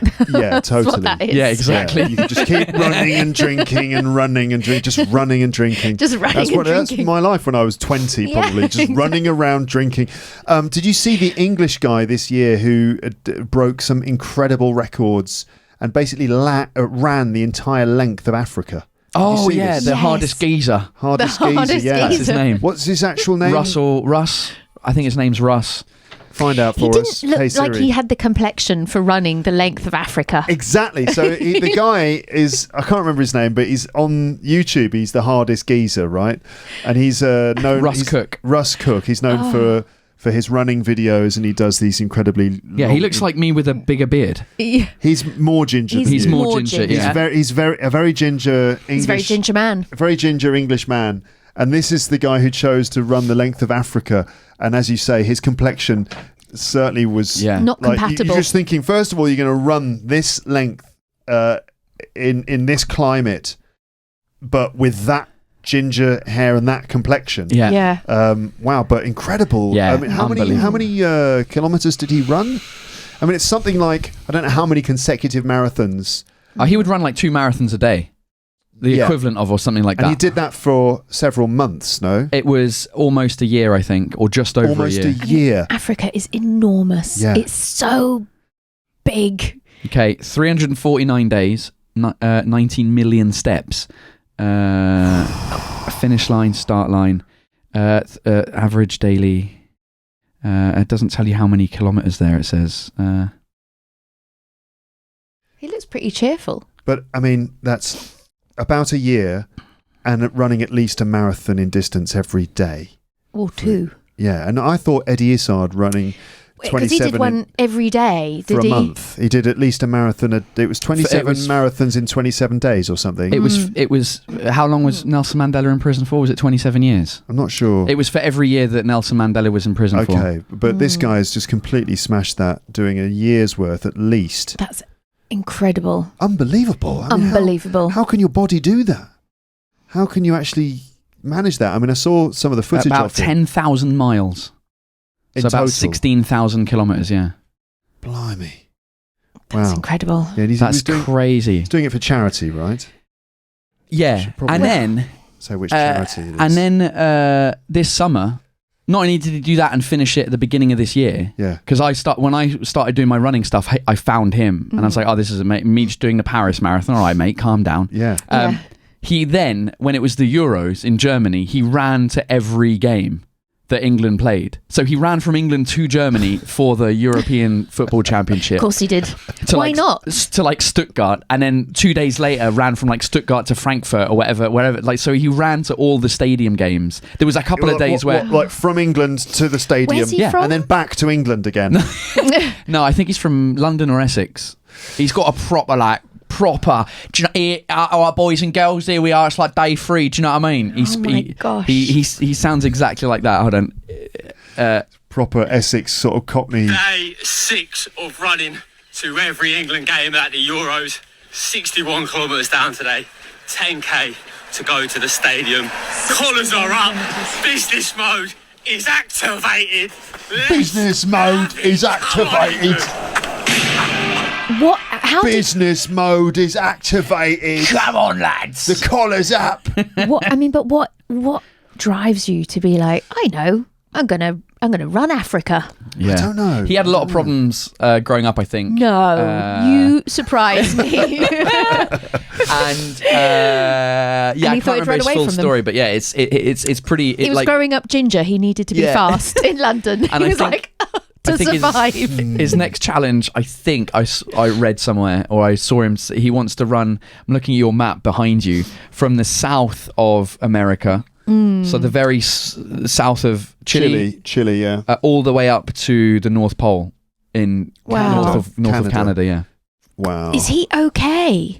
clearly not. Well, yeah, I don't know. I mean, psychologically, but I mean, it's incredible what he does, I suppose. But that's also an element to it. Like, so you were sort of experiencing quite a lot of physical pain and all the rest of it. But it is, I mean, what's fascinating about running, and I think that's why people and I don't know because I struggle with 5K, but like why people do it is a physical part, but there is the mental part. Like you do really need to find that space within you, within your body, within your mind, to be able to do it and overcome those problems. And it's rewarding and satisfying and kind of like, and also for someone like you who is quite cerebral, you know, you are in your head a lot, you do have a lot kind of going on, you are kind of someone who maybe is a little bit anxious at times, angry. Let's not rebrand it. Call a spade a spade. He's angry, you know you're getting it out that way, but like, you know, to sort of have that physical outlet. Like that. I never understood running. Like I've tried it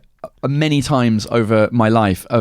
I'd see people and I never understood. You didn't have a deadline. You didn't have stakes. My thing. But my thing was always like, what are you running away from? Like, why are you bothering? I've always thought when looking at people running and then running away, there's a Limmy sketch which is annoying because I'm sure I had the same idea, and then I saw his sketch and I was like, all right, he did it. But it's like people running along and you think, what are you running away from? You know, you just see these people in the park like you're like, oh my, what is it? The zombies? Is the zombie thing happened? What's going on? I hated it. So I tried a bunch of times. And I did it for like 5 days or maybe 2 weeks. Goal oriented. And then I just stopped because I couldn't be bothered. I was just like, I just didn't enjoy it. I found it boring running. And I think the goal thing helped. And I think this app, the Nike running app, where they have like people in your ears, like there's a coach just talking to you, just get like having a laugh and just, you know, and the time just disappears when you're listening to it as well. So it's a weird thing that I've now gotten into. But I feel like I need to sign up for something. Otherwise I went out today, I'll go out on Wednesday and then Friday, like 3 days a week. And then I reckon after like 3 weeks, I'll be like, all right. Do another marathon. Yeah, I might do. I like it. I don't run. I never run anywhere. I think. No running for me. No. Just in case anyone was wondering. But Luke, what about you? Don't you run? No. All right, let's do the marathon next year. No thanks. But you know, you've been through this, like living in Paris, in this part of Paris, it's hard to run because there's nowhere to run. There is this really cool group that go running at night. Oh yeah. In Paris, that each neighborhood has its own group, and I would love to run with them. It looks so fun because they are in a sort of relatively small group, and it's, you know, dark, and so it's quieter, and they're running through streets. So I think running in a city is great. Like I love Paris. I love walking around Paris. Super fun to run around Paris. Like, you know, I think it looks really, really cool. But they were fast, and I thought, too fast for me. But, you know, that would be a cool thing to do. Totally, yeah. Totally. All right, cool. All right, so that happened, yeah. So that happened. Well done. I'm an Olympic medalist, and you got your medal. Got my medal. Yeah, you didn't get picked up by the bus of shame. No. Yeah. The bus of shame. Excellent. The bus of shame. All right, cool. What else has been going on? Anything else that we should add? Amber, what about you? I mean, he ran a marathon and stuff. When you were talking about your marathon, it reminded me of when I was taking my daughter to school, there's a dead rat. Just sort of permanently. Just like sort of at the corner, like at the end of the street, there's this sort of like grate, and this rat has died on it, and it's been there for a few days now. And I'm curious, but also horrified as to how this rat is going to decompose slowly. Because no one's cleared it up. The council don't come and clean up. No one cares. This rat is just there. Not dissimilar to the fallen people. Yeah.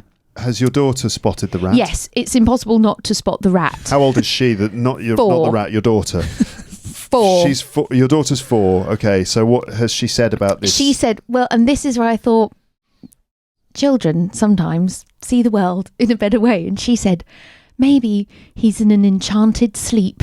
Oh. That is beautiful. That is. But that is going to wear away when she sees this rat sort of decompose.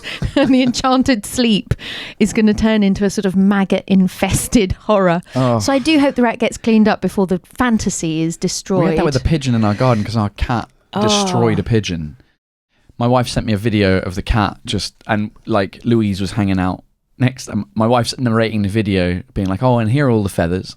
And then Louise, you can hear in the background, and it's like, "And here's the dead pigeon."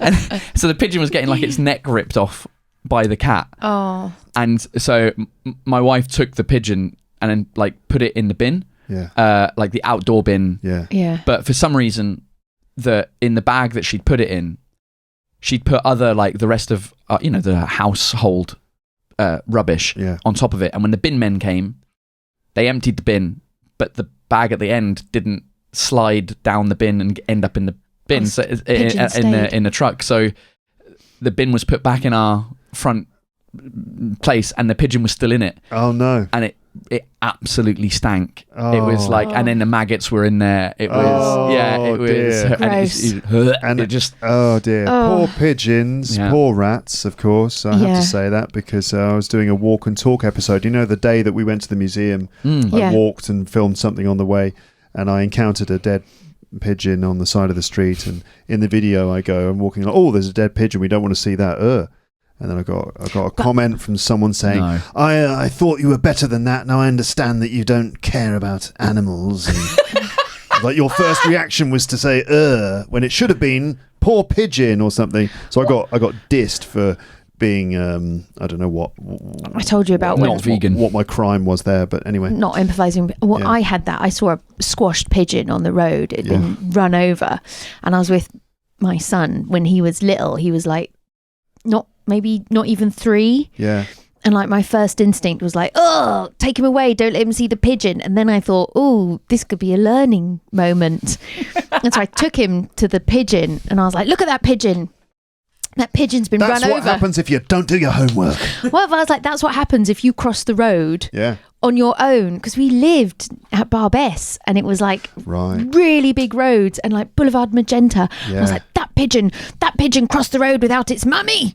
And that pigeon got crushed by a car. And that's what happens. That's what happens to you if you get crushed by a car. And it worked. He's very good at crossing the road. But but I remember he was a bit older than that. He must have been about 5, and we were walking around Montreuil. Yeah. When we were thinking about moving there. And I remember Addy was having a panic attack because we were walking down the pavement and he was about 35 meters in front of us, coming up to quite a busy road near the market where Seb used to live. Yeah. And you were completely relaxed. You're like, no, he's fine. He knows to stop. Yeah. And Addy was like, me comment? She was really stressed out and I found it funny. Well, a pigeon was sacrificed so that he could learn that.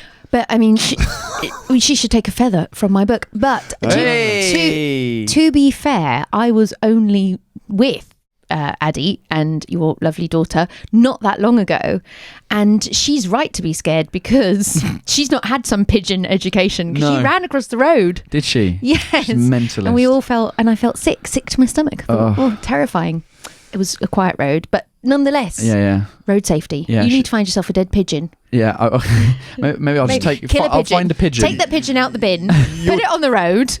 Your daughter's been desensitized to dead pigeon now, though, hasn't she? Yeah. Because she's been through the other garden pigeon incidents. Well, she's a bit weird in the sense that, there's like videos of kids online. People who film their kids for content, I find a bit weird. But anyway, I enjoy it. Wrong. But I enjoy it, so I'm not complaining. But anyway, there was a thing where like someone's filming their daughter eating chicken or something. Yeah. And the kid realizes that it's actually a chicken, like a chicken. Yeah. And then like she's in tears. She's like, why are we eating chicken? So I was imagining that was what Louise was going to happen. And so when she found out that like the ham slices is like Peppa Pig, she just goes, she just laughed. She just laughed and found it funny. I'm like, oh God, are we raising a psychopath? Oh jeez. Clearly. She always laughs when things go wrong, like when somebody hurts himself. It's the funniest thing. Like my dad, when he was over, my dad sneezes. It's like an earthquake when he sneezes. Old men. At what point does a sneeze just go from a sneeze to like a production, a whole like My dad. My dad's. dads. My dad makes a big deal out of sneezing. It's like, I'm going to sneeze, everybody. It's kind of how it feels. He doesn't, but he sneezes and then he goes, achoo, he sneezes twice. And then he always has to go, I always sneeze twice. It's like, everyone always sneezes twice, Dad. And you've been saying that to us for 39 years, ever since, But Nico, so my partner, he sneezes a lot. And I will not stand for it. I'm just like... You won't tolerate sneezing? I'm not this ostentatious sneezing. I'm like, enough. You can have 2 sneezes. You can have 3. And then you need to hold it down. I'm not going to... Just stop it now. It's showing off. It annoys me. I'm furious with him. Stop sneezing. What's he supposed to do? Just like keep Not it stop in? sneezing. That's what he's supposed to do. Find a solution. Find a solution. Look within yourself. Just gets going and keeps going and going. And I'm like, no Is one it needs loud to... as well? It's quite loud. I'm just like, no one needs to sneeze that much. I got a friend who sneezes like 8 to 11 times. Oh. But it's like really, it's like... Still annoying. Sneezing is annoying. And that's like in opposite to my dad. My dad's one sneeze, but it's... and his whole body shakes. And he did this. Like afterwards, like aftershock. Exactly. And my wife shit herself when he did this. Like she just went, oh!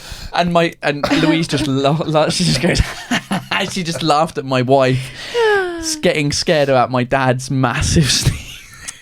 There is something. Japanese businessmen at train stations in the morning.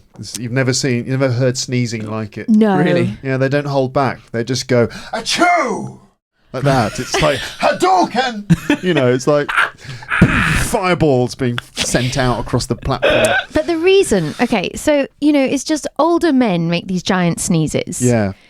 Because they can take up space and be noisy. You don't get women making those big sneezes. I don't think because they've been socialised not to impose themselves on a situation. Yeah, that sneezing is just another symbol of patriarchy. You're saying it's like a form of manspreading. Absolutely, that's exactly what I'm saying. Yeah.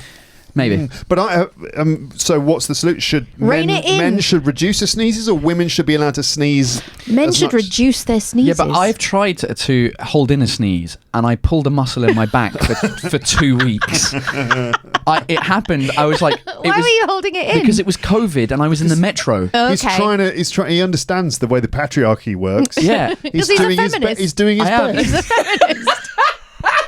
I was in the metro and I had a mask on, and if you sneeze into your mask at the time, gross. it's disgusting. Yeah. So I tried to hold it in. I was sitting down. I must have been sat in not a correct position, and I just went.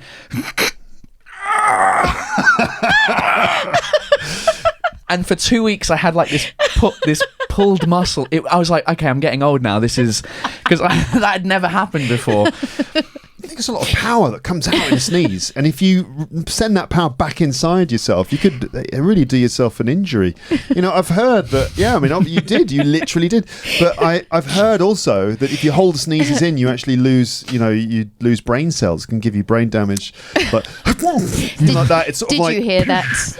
I was told. Did you hear it on the internet? I was told by a person. A doctor? No, I was told by one of my students. Oh, well, in told that me case. that so I was respectfully, it was like a one-to-one situation. You didn't sneeze in her face. And I was like like that, and she was like she was German, so I don't know if that makes a difference, but she's like, you shouldn't hold your sneeze back, you should, and I was like, what, really? I'm just trying to be respectful, surely it's not polite for me to just go splatter, and she'd be like, very good. So we've gone from one episode where we talk about how we wipe in toilets and how we go to the toilet to now sneezing. This is good. More liquid coming out of our bodies. Stick to the sneezing topic. This is good. When my son sneezes, so he is 14 months old, he'll sit there in his high chair and he'll just go achoo, like that, and then just boom, just like green alien jumps out of his nose and stays, just dangles its legs and stays on its top lip. Does he? Pow! Green alien. Does he eat it?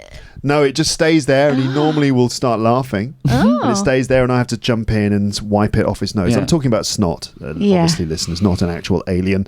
My son hasn't been what would be the word for Abducted. it? Abducted or And injected with somehow implanted with some alien that lives within his nose. No, I'm talking about snot coming out of his nose.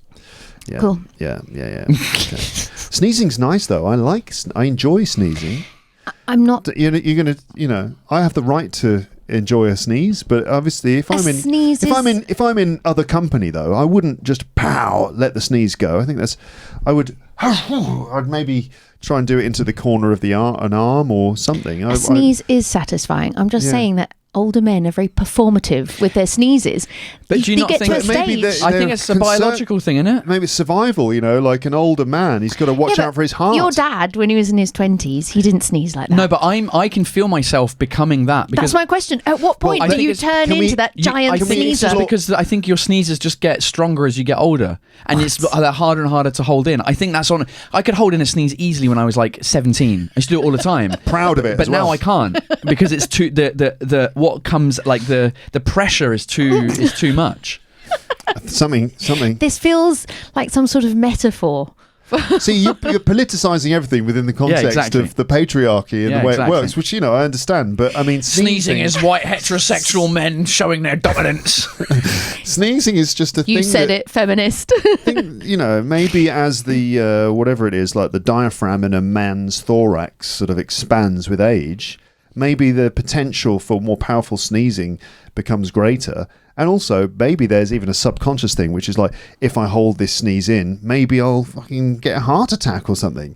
Well, I'm never holding one in again. After that, and then it's like, I think I sent a rib. A shockwave through my already not that healthy heart. The average 65-year-old man has got to watch out for these things. But then again, I don't know, maybe not. They say don't they say that it's an eighth of an orgasm, a sneeze? Something like that. You've never heard that? A sneeze. This is the same student. He's giving you these details. Don't they say? Hey Siri, is a sneeze equivalent to an eighth of an orgasm? You can tell how old he is because he waited after the Hey Siri. You can just... Siri's response, I don't have an answer to that. Siri is fucking rubbish. Well, you say that, but I never use Siri. I use it all the time. I never use Siri. I don't like to talk to devices. My cousin and his wife, so we stayed with them on holiday this year. They've got Alexa. Yes, and Alexa I went back to England. Like Alexa, if you put Alexa in a room with Siri, Alexa would just basically just wipe the floor with Siri. And Alexa is insane. You can just say, "Oh, Alexa," just Alexa's like that Olympic boxer that was. Here we go. No, there was all that controversy about the woman from. Is it Morocco? Is she from? Let's not get into that. No, but I mean, it's like she clearly has. Because human bodies are different, and she's stronger than other people. You know what I mean? It's like that's just what it's like. It's like Alexa beating down Siri, just being like, I have more testosterone Muscle in my mass. body than fucking bang. Bone density. Yeah, exactly. I had a random thought. Okay. Back to the Olympics. Yeah. Basketball, normal basketball, like basketball. What? That we all know, the NBA. Yeah. I was thinking, why is that not a Paralympic sport? Regular. You mean not in wheelchairs? Yeah, because go on, because they're so tall. They have sports for little people. Okay, right. I watched shot put. Little people shot put. Yeah, it's impressive. It looks amazing. Yeah. So sure, but also, so I feel like their life. When you're a little person, I think like your daily life is as inconvenienced as a person who's 7'2". But I feel like sports, right? Sports that are not para sports are sports for able-bodied people that just work really hard in what they're doing. Yeah. Right? But for some reason, basketball is like the only sport where you need the genetic advantage of being taller. Right. Because if you want to run 100 meters, you never see Peter Crouch play football? Yeah, but I mean, do you know what I mean? Like he could have played basketball as well, but you can only play basketball Because you can also be a footballer and be short. You can't be a basketball player and be Yeah, short. but you're not likely to be defence, are you? I mean, like, your physical attributes also do get involved. But you can beef up to be a weightlifter. You can get wider. You can't get Some taller. people can, though. But I mean, like Michael Phelps, you know, he had this like extra large lung capacity and gigantic feet, and like he had gills. and Yes, exactly. Yeah, And but like he was an exception. The NBA is full of all of those exceptions. There's no one in the NBA who's my height. No. They're all genetically superior. Well, that's just because they've made a standard now, like because tall works better for them. They've just chosen tall people. Yeah. Do you know what I mean? So, Well, yeah, but but then- wait a minute. but then- You're saying like so the little if they- people are in the Paralympics because they're at a disadvantage because of their height restriction that they have. Exactly. Whereas extremely tall people in the NBA, you're saying they're also at a disadvantage. Why? Because they can't lean. Well, they imagine, can't bend you know what, down. a kitchen. If they came to cook at my kitchen, they'd have a broken back by the end of Exactly, it. because they're bending down to pick up a Yeah, saucepan. like why is it a disability to be short, but not a disability to be 7 foot tall? Because they're banging their head all the time. They can't get on an aeroplane. You know what I mean? It was just a fun. I think there's an interesting. Yeah, but you're riding quite a dangerous line there, though, aren't you? Yeah, but that's If what you- comedy if is, isn't it? Yeah. You got there's a. Amber's going to be the voice Amber's of reason. too left Amber's wing. the voice of reason. She's too woke. She's too woke to even entertain the Where fact do you stand on this potential idea that Paul's basketball could be a Paralympic sport? Not wheelchair basketball, just basketball. Because they're all weirdly tall. They're so tall Yeah. that it's a disadvantage. They're at Because a tennis players, disadvantage. all tennis players, we could have all become tennis players. We could have all become swimmers. We could have all Speak for become. yourself. If we tried I hard enough. did do tennis at school. There you go. And I'd hear, because I was quite short-sighted, I'd hear them hit the ball and then I'd duck and I hope it wouldn't hit me. I don't think I could have been a tennis player is what I'm trying to say. Yeah, but that's just you. I'm afraid. Being afraid of of the a ball. I couldn't really see it either. I'm very blind. Yeah, but if you Didn't wear glasses until I was like 12. I really needed them like my whole life. No, I hear what you're... I'm not being serious about it. So just it's Yeah, of course. the premise of a. You're joke. testing out a potential joke on feel- stage, and Well, you're not, but you're not wrong in some respects, because if you look back into the glorious days of the past where you had like freak shows, which were a real thing, being weirdly tall was really unusual. Yeah. And it was a sort of like roll up kind of come and see. And like in some ways these guys who do basketball, it's not a disability, but it is an inconvenience, and I think that is quite an important difference. Yeah. It's inconvenient being tall. It can be a real disability to be yes, be let's little. not because it's short. I'm short, but I'm not a little person. No, but your life isn't more inconvenienced than mine by being shorter. But I mean, there's maybe it also is. a physical aspect to it, which is different. Like they also, like if you're a little person, Of course. there is another element to it. Uh-huh. I actually follow this guy on TikTok, this little person, Yeah. and he talks about the history of little people, and it's fascinating. Oh, I got to follow him. I love that stuff. He's really, really fascinating. So he's really interesting. But I mean, a lot of it was a bit mean. There was a lot of like Back in the day, you mean? getting collecting little people like sort of trophies, especially courts in Europe, and sort of making them drink and fight and do things. very and just inhumane very inhumane. Although some cultures were like, these people are better people, but lots of worshipping people them in some way. were not. Yeah, Yeah, exactly. yeah. Fascinating though. Yes, it is fascinating, isn't it? Okay, well, good luck with that. Yeah. Getting cancelled. Anyway, you're always welcome on the podcast. That's the next time I'll be on this podcast is my redemption story. Your apology. I will have been cancelled, and Luke will be like, "Listen, come and tell your side of the story on my podcast." That's right. I'll talk to anyone. That's the thing about my podcast. I'll just talk to anyone without any It's judgment. the Joe Rogan of Yeah. English.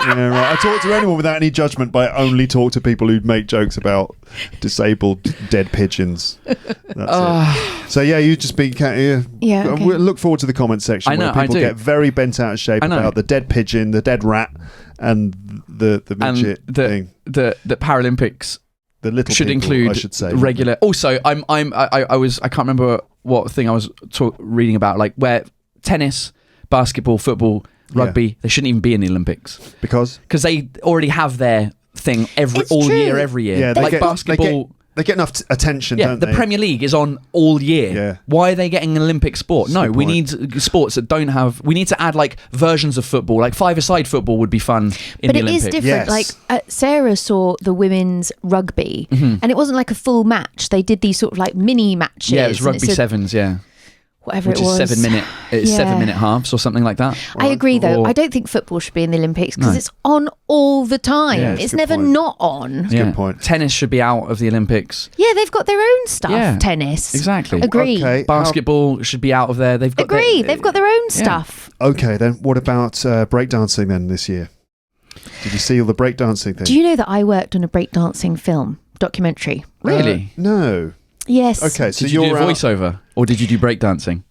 Both. No, neither. So I you're didn't do our either. resident breakdancing expert. I am actually. Yeah. Okay. I know Have more you met about. Raygun?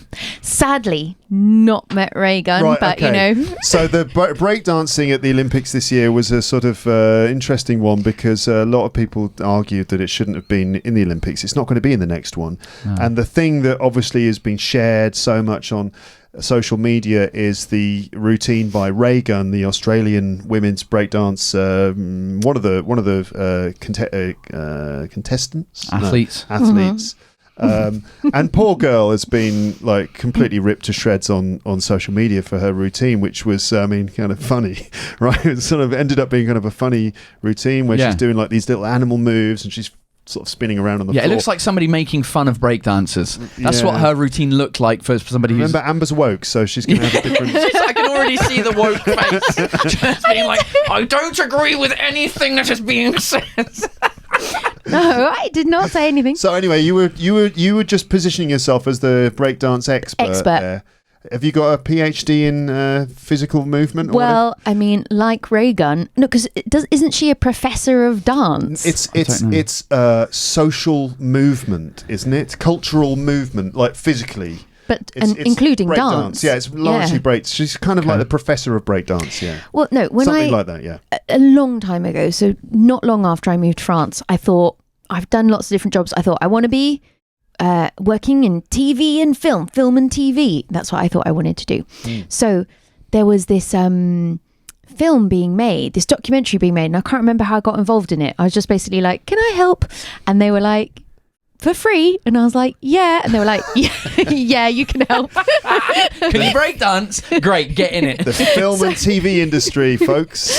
So I started working on this like documentary called Planet B-Boy, and one of my jobs was translating the interviews from the breakdancers because it was like an American crew, and luckily one of the guys like that was filming was in thing. He was completely bilingual because my French was so bad. It was like 20 years ago. And I remember just being like, oh, I'm going to translate it. And there's this one point where I was like, so the guy was interviewing, I was like translating what the breakdance was saying. And like our friend Thibaut, who's sort of camera producer, all this thing, was like under a blanket kind of next to us, like doing some sort of sound. But, you know, because we're in this really small space, like Okay. with a flat of this guy. And he was like, "Ouais, tu vois, c'est pas évident." And I was just like, "Oh, it's not." And I just couldn't find it. I couldn't find like the word Yeah. like in English. And then from under the blanket, Thibaut was like, "Obvious." Is this Thibaut that I know? Thibaut. Yes, probably. Yeah, still him. Okay, yeah. And anyway, so Planet B-Boy. So they were following like the French crew, and they were following them all around. And then they went with the French crew who got accepted in this like big breakdancing competition in Germany, in Braunschweig. And all these different like crews came in from everywhere. And so we went there as well, which is also where I discovered that Germans don't all speak English. I really thought that everyone in Germany spoke English, not in Braunschweig. No, they don't. So that's two things we've learned about the Germans. One, they don't all speak English, and two, they believe that you should sneeze openly without holding it in because otherwise brain damage might occur. Absolutely. Although that is just based on one single German person's. I think she speaks for all Germans. I think so. Yeah. Yeah. I mean, yeah. Right. That's probably a good. That's how it works. That's how I'm going to get cancelled, folks, in this episode. You make generalizations across for all Germans. Okay. So Do you remember? Sorry, you didn't. were any of you on the show like in the So Gymnase where I was talking about Germans, the way Germans name their kids' games? Wait a minute. So you are at this point tangenting to a memory of a stand-up show gig. where you were on stage and you started talking about the way Germans do what? The way Germans call kids' games. They have weird names for. They have quite. If you translate it to English, like red light, green light, where you stand up against a wall, face the wall, and then all the kids, as a kid, everyone has to run. You turn around, you stop. Yeah, that's called peek behind the curtain. We call it what time? What time is it, Mr. Wolf? No, that's around the tree. Oh, all right. That's peek behind the curtain, and the French call un deux trois soleil. Un deux trois soleil. Okay. And the Germans? Who's scared of the black man? Ooh. Okay.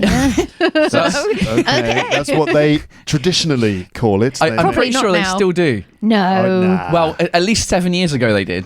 But anyway, so you said this on stage. I was there at this show. I remember and the woman in the audience shouted out, "That's racist!" I'm like, take it up with Germany. I know, that's why I'm talking about it. Like, she was calling me racist. I'm like, well, but that's why I'm talking about this, because it's kind of weird that they would call that, to be honest with you.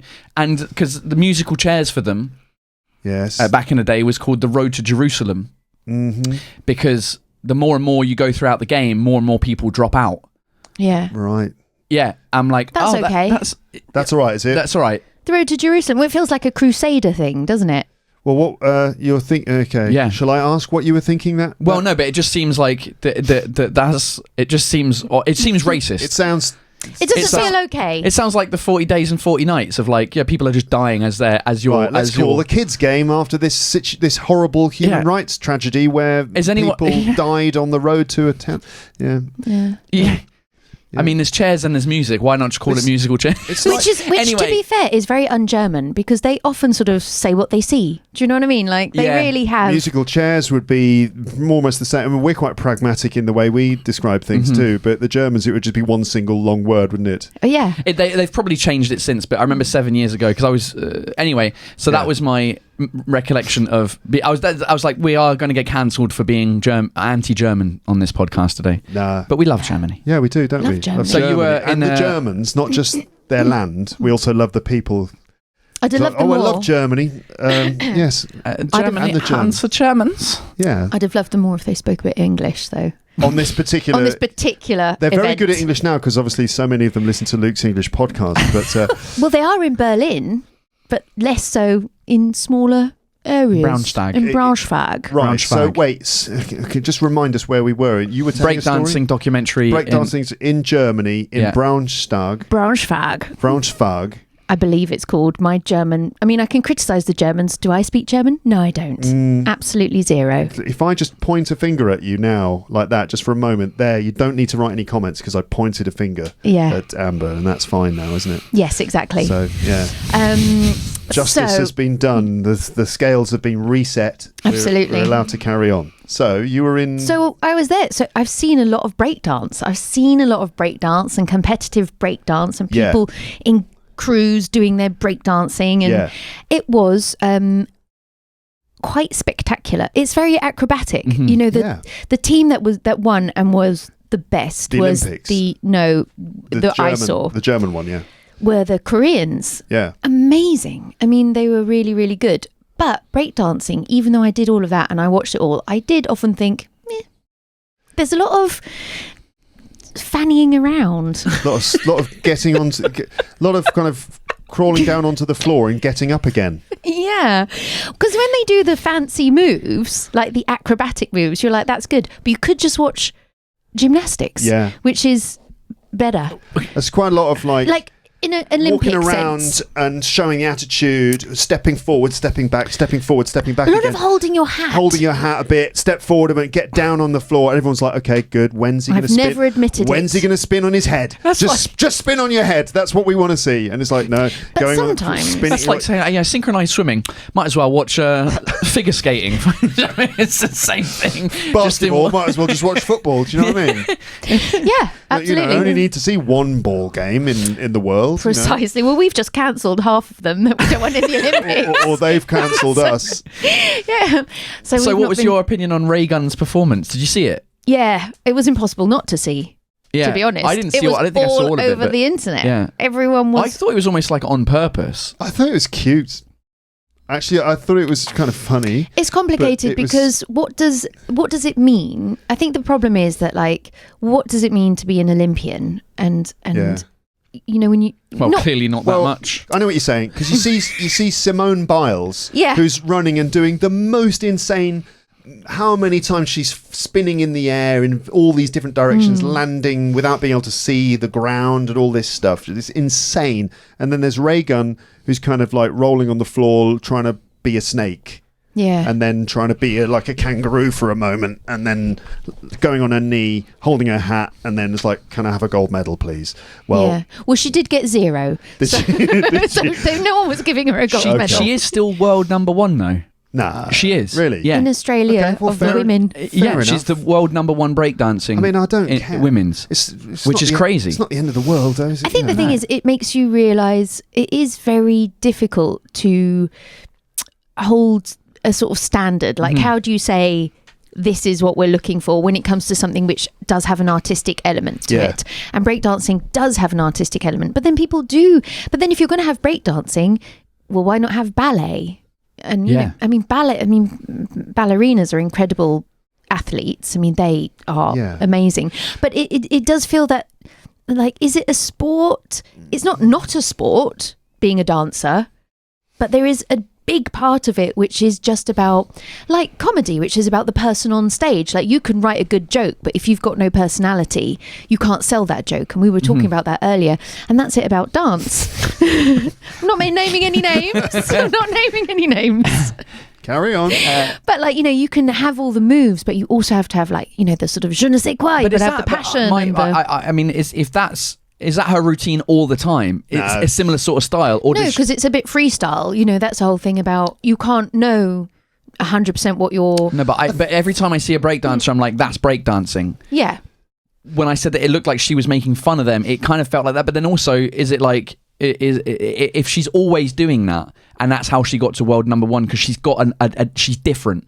And she's got a different way of doing it. Yeah, that's awesome. But if that's not her normal style, then it's kind of like, oh, that's interesting that you chose to do that. Within breakdancing, it might be a different story. It might be like she's, as you said, she's original. She's got her own style, and she's sort of telling a story in a way, Whereas outside of breakdancing, everyone else is looking at breakdancing within the context of the Olympics, thinking, when are you going to spin on your head? And if you don't spin on your head or do something like that, then I'm not going to be impressed. Yeah.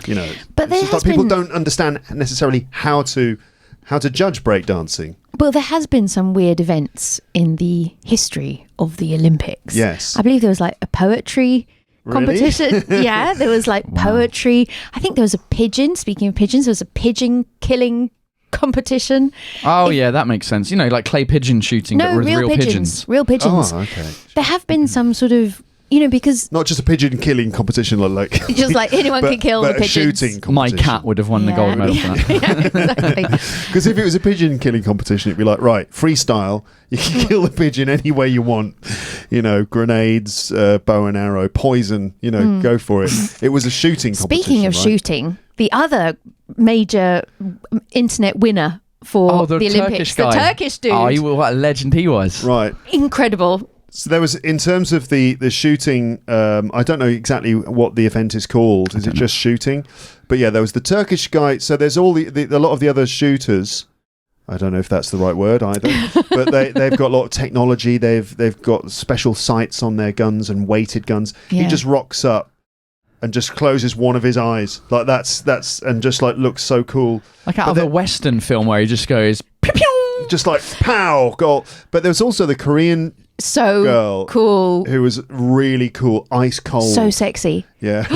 She was very, very hot. Her. Oh my God. But then when you saw her in an interview, she was very sweet and smiley. Mm-hmm. But when she was shooting, ice cold. Well, she looked so cool. Like going back to like what defines an Olympic sport. I mean, but yeah, exactly. Do you know what I mean? Like he was smoking. He was like, "Where's the smoking room?" Like he smokes, drinks, doesn't care. He's fat. He doesn't need any equipment. He took it up because he was like going through a bad time with his wife and motivation. Everyone needs a deadline, a motivation. But same thing. I mean, at least Ray Gunn can dance. I mean, you might not like her dancing, but she's more athletic than he was. Yeah.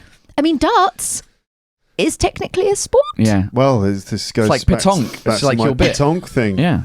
Yeah. How is pétanque Well, not part of the French Olympics? tried to include it in the Olympics, and the Olympic Committee said no. Well, the Paralympic boccia is basically pétanque, but with different balls. Right. Yeah. Where they throw the jack, and then you have to get close. You know, the French girl who won everyone's hearts and won the medal and stuff, who was like in tears, is really, I can't remember her name, Aurélie I think her name is. Yeah.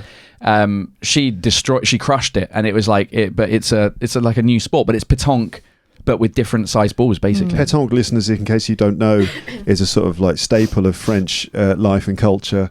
It's a game that people play all up and down the country, and it involves sort of like, well, my joke is it's basically just dropping things in the street or dropping things in the dirt. No, it's you throw a little ball down, and you've got these metal balls, and you throw them and get them close to the jack, to that ball. It's actually a great fun game, a lovely game to play of a Sunday afternoon. But if you're really With a Ricard, a true in hand, yeah. French person, you don't even bend down to pick up the balls. Exactly, you've got the magnet. the magnet.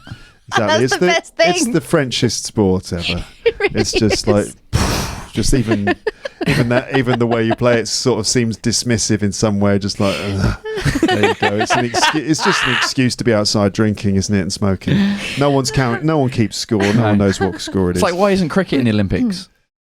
Because no one else. So long. Because the Olympics would never end. I mean, how long is a cricket match? It could be 5 days, but you could start it on day one, and it could carry on. That's a good point. No, you've got 1 day cricket, and you've 1 day cricket. I mean, cricket. Yeah, you can make 2020. That's where you have 20 overs versus 20 overs. Because the rest of the world could never begin to understand the rules. They're too many. Well, yeah, but you can say that for almost every Olympic. No, you can get behind it. You can watch a sport you've never seen before in the Olympics, and suddenly you're like, oh yeah, get round that post. You get the idea. Cricket, you're like, I'm sorry, what? It bounced on the. It rolled. What's happening? What's happening? No, the rest of the world cannot. It's obscure. They cannot understand cricket, which is a great pity because it's such a great game. It's still the second most popular spectator sport in the world. Mm-hmm. It's not because of the English. What do you mean? Well, it's the English cricket. No. The Cricket World Cup is the Cricket World Cup. I looked this up because it was a part of a joke of mine, but I can't remember the statistic. But it's like it's number 3 in the sporting. There's the men's World Cup, the Olympics, and then it's the Cricket World Cup. Then it's like the women's World Cup. Then it's like top 3 of the world's most sporting. Well, I watched like 1 billion people watch the Cricket World Cup because it's big in like India and Pakistan. They love it. But in England, it's big in England. No, as well. it is big in England. And But I'm saying it's not up there because of England. We're too small. Oh right, yeah. It's not because we watch it. Oh, because of the figures. No, it's because India and Pakistan. Love but they it. also watch the Olympics, and they also watch other sports. Sure, but yeah, it's like the number 3 sporting. Is golf's not in it. No, but why not? Boring as well. Yeah, but if that's the definition of an Olympic sport? For me, all the equestrian stuff is boring. I actually I like golf. I like watching golf on TV because for me, I've got a category of sports which I call ambient sports, and golf is an ambient sport for me, along with snooker and cricket as well, especially long test match cricket. Why snooker not in? Well, snooker's very calming, you know. Exactly, it's an ambient sport. If you can put it on, like when my son was a little baby and wouldn't sleep through the night, I would rock him to sleep while watching snooker. It was the only thing I could watch without it kind of giving me a headache or something. Watching it, it's just very calming. I'll put snooker on, it relaxes me. I'll watch a bit of golf. It just really chills me out. Cricket's the same. Lawn bowling is another ambient sport. That could be in the Olympics. They used to show it on like BBC Two on like weekday afternoons. When I was a student, I'd watch a bit of lawn bowling. Very relaxing. Because basically, curling is the ice version of that. Yes. And curling's an Olympic sport. So why not lawn bowling? Yeah. Because it does take up quite a lot of space. That's the what, and curling doesn't. Curling's you need ice. For a start, this is true. Lawn bowling, Winter Olympics. Yeah, it's true. Have we scraped the bottom of the barrel of this subject now? I think we've done the Olympics. The Olympics is done. Should we go back to sneezing or? Farting. Did that recently. Did we? Not farting. I mean, talking about farting. Did we? Not weed. No, with someone else. I've been podcasting with other people, so I should have told you. Yeah. My daughter's obsessed. Yeah, so's mine. She loves it.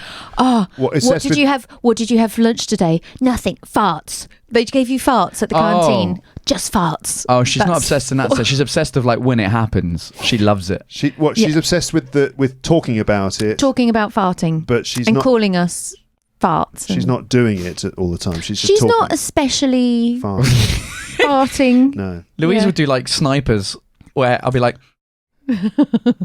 did you fart? And she just has the biggest smile on her face. She's like, yeah. The silent but deadly. Yeah, she does the pull my finger thing as well. Oh, does she? I wonder where she learned that. Because I did it once. I did it once with her and she found it hilarious. And now she's like, papa, pull my finger. I'm like, go on. And then she can't time it right. It takes practice. She needs to keep doing it again and again and again and again. She'll get a different result though, ultimately. Do you think everyone in the world knows what pull my finger is? I don't know. There's going to be. I don't know where that even started. If it's what country it originated in. I'd be surprised if they knew about it in. I don't know. Well, let us know, listeners, in the comments. Do you know what pull my finger means? It's like you've got a fart. Somebody said if you've got a fart that's brewing and you know it's coming out, you say to somebody, "Pull my finger," and as they pull your finger, you fart, and everyone laughs. And then you get cancelled from your job at, I don't know, any sort of woke industry here. Although farting, is there any problem with farting in the woke world? I don't think so. I think farting is okay. Farting's all right, isn't it, for the moment? Yeah, I think farting's okay. If anything, we should all be farting more. Probably promotes good gut health, which probably. But then, so she's obsessed with farting, and the other thing is stealing food, like stealing sweets.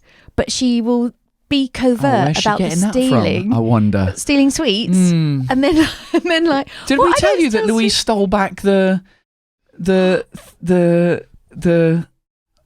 fev from the King's Cake? Wait a minute. That your son stole. That's so naughty. What's going on? Okay, so give me the short long version is Amber, Nico, and the kids came over.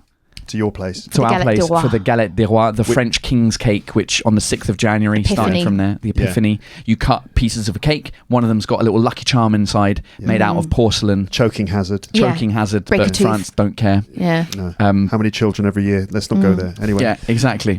And so you collect these little Lucky Charms. Yeah. Right? So because there's multiple kids and multiple adults, we got a few of the King's Cakes. Yeah. That day. So there's several Lucky Charms. Lucky Charms. We needed at least 3 because there was 3 kids. Okay, yeah, I see. But I think we got 4. Because if one of the kids doesn't get a Lucky Charm, they're going to cry. Yes, exactly. Every child has to get one. We had. I think we had 2 cakes, but we had enough slices, and I think we put extra ones in. I think we brought. Okay. We knew ahead, and so we'd made sure all the children had a charm. Child, okay. All the kids had a charm. All the kids got one, and there was some left over. Some cake left over. There was one slice of cake left over, but you could see that that was the actual charm was in that cake. Oh, I see. That the cake, 4th charm. The real one was in that one. I see. So Amber's son, being the legend that he is, was like... the ninja. Yeah. He's like, I think I figured out how to get this happening. He's found a way He's found a way to get it. At some point, the girls, so Amber's daughter and my daughter, they're like they summon the 4 adults. And I'm like, oh, come upstairs. We've got something to show you. We're like, oh, cool. And they're like, and so then we go upstairs to my daughter's room. Yeah. And then their imagination ran out. They had nothing for us. Nothing. We're like, what do you mean? Absolutely nothing. What was the thing that you had? Oh, and immediately like, wait, what's going on? No. We were just like, oh, okay. We just thought they're rubbish. Okay. Because 4-year-olds and 5-year-olds can be a bit rubbish. Because they might say, we've got something really special to show you. You get into the room. What's the special thing? Oh, Because for me, I'd be like, right, what's going on? Well, we were like, what's going on? They're like, oh, whatever. And we're like, oh, okay. Anyway, we go back downstairs. We enjoy the rest of our day. Meanwhile... No, hold on. Because it comes together in like a Sherlock Holmes way afterwards. Perfect. Where we carry on drinking, enjoying adult life. The kids are playing. Yeah. And at some point, again, the girls are like, okay, we've got something to show you both. Or you're both, all four of you. Yeah. Yeah. We go, oh, okay. So then they take us, we're downstairs in our sort of between the kitchen and the living room area, where they get us to watch them pretend to do like a little dance thing. Okay. Yeah. Right, so they're dancing. Yeah. Meanwhile, Amber's son Behind you. behind us has managed to get Stealthily. a stool that we have for Louise every time she needs to get something on the kitchen counter. Yeah. Yeah. He's got on that and he's grabbed we have a jar of sweets Yeah. at a height level where Louise was never able to get it. Yeah. Yeah. But while we're watching this, we don't really see what's happening until like the very end, where we see that he's like climbing, reaching into the sweet thing to steal some sweets for him and the two girls, right? Right. Yeah. Okay. And we're like, oh, that's cheeky. Oh, isn't he so intelligent? Isn't this a mate? Oh, Yeah. oh, nice one. We Yeah, well understood done. it was a ruse. We Yeah. understood it was a ruse. Yeah. Anyway, they've gone home at this point, right? And Sometime later. sometime later, like you know, a short time later, Yeah, a few moments later. Yeah, I'm upstairs in the bedroom, in mine and Addie's bedroom, and I think I'm going out for a run or something like that, or whatever it was, and I see like crumbs of the special king's cake. Yeah. Cake, yeah. like next to my wardrobe bit. I'm like, that's weird. yeah. And then I'm like, what? So I go, Louise, were you eating some king? Like, how did that end up there? She's like, oh, I don't know, whatever. I'm like, oh, that's weird. And then I see like on the upstairs, like in different parts of the different rooms, there's crumbs. There's more and more crumbs of this king's cake. Like an evidence trail. Yeah. Yeah. And then also, I think Louise knew that there was another bit of Lucky Charm left. So anyway, I see on this thing, and I go, Louise, why is there? What is going on here? And it eventually comes out that Hugo had stolen that last piece of cake to Yeah. get the Lucky Charm. Yeah. So he'd sent the girls upstairs to distract us, Get you out of the room. get us out of the room so that he could take that, and then took the Lucky Charm back with him. Yeah. And so Louise was like upset that he'd stolen it because it was our cake. Because Right. I think we bought one cake, you guys bought one cake, and it was our cake that had the Lucky Charm in that he stole. And He took stole it. Back. Wait, so he stole it and took it upstairs and ate it in different rooms? Presumably, yeah. I don't even know he'd have eaten it. He's like a magpie. Oh no, that He was just it. loves He's collecting hiding- stuff. he's No, hiding because bits of we found the slice of the cake in the toilet bathroom bin. Yeah. It was in Right. the bin of the that was it. I forgot that detail. They're not good at covering their It traps. was in the bin. It was in the bin where you put like cotton pads and things. I'm like, what is the cake? That was it. And then that's when I went to Louise. I'm like, what's going on here? And then she cracked. She cracked under CIA interrogation pressure. Yeah, She was like, it was Hugo. You're like giving her a cigarette. It's all right, no problem. Just like lighting this around, then slapping the cigarette out of her hands. What happened to the cake? So I texted Amber. I'm like, Amber, Stop protecting Hugo. Amber, this is what's happened. This is genius. And then we're like, that's why they wanted to do the play Yeah. afterwards. We They're just caught getting him the second time. We didn't catch him the first time. We didn't realise. We just thought the first time they wanted to show us the bedroom and do a Right. little thing or a dance, and they didn't have Yeah. anything. And Yeah, the yeah. second time, I think he was like, oh, I need to rework this plan. It didn't work as well. And then so Louise was back at theirs a month or so ago, whenever it was, 2 months ago. And she managed to, because she came, when I she saw her got it back, she had the thing. I'm like, where did you Magic. get that? She stole it back. Oh, brilliant. Oh wait, so he'd stolen the cake, which is actually yours. That by rights, Louise owned the little magic, Of course. Absolutely. magic thing, Yeah. magic charm. Yeah. When Louise visited your house, she found it and she stole it She back got it back. again. Yeah. Wow, these That's kids.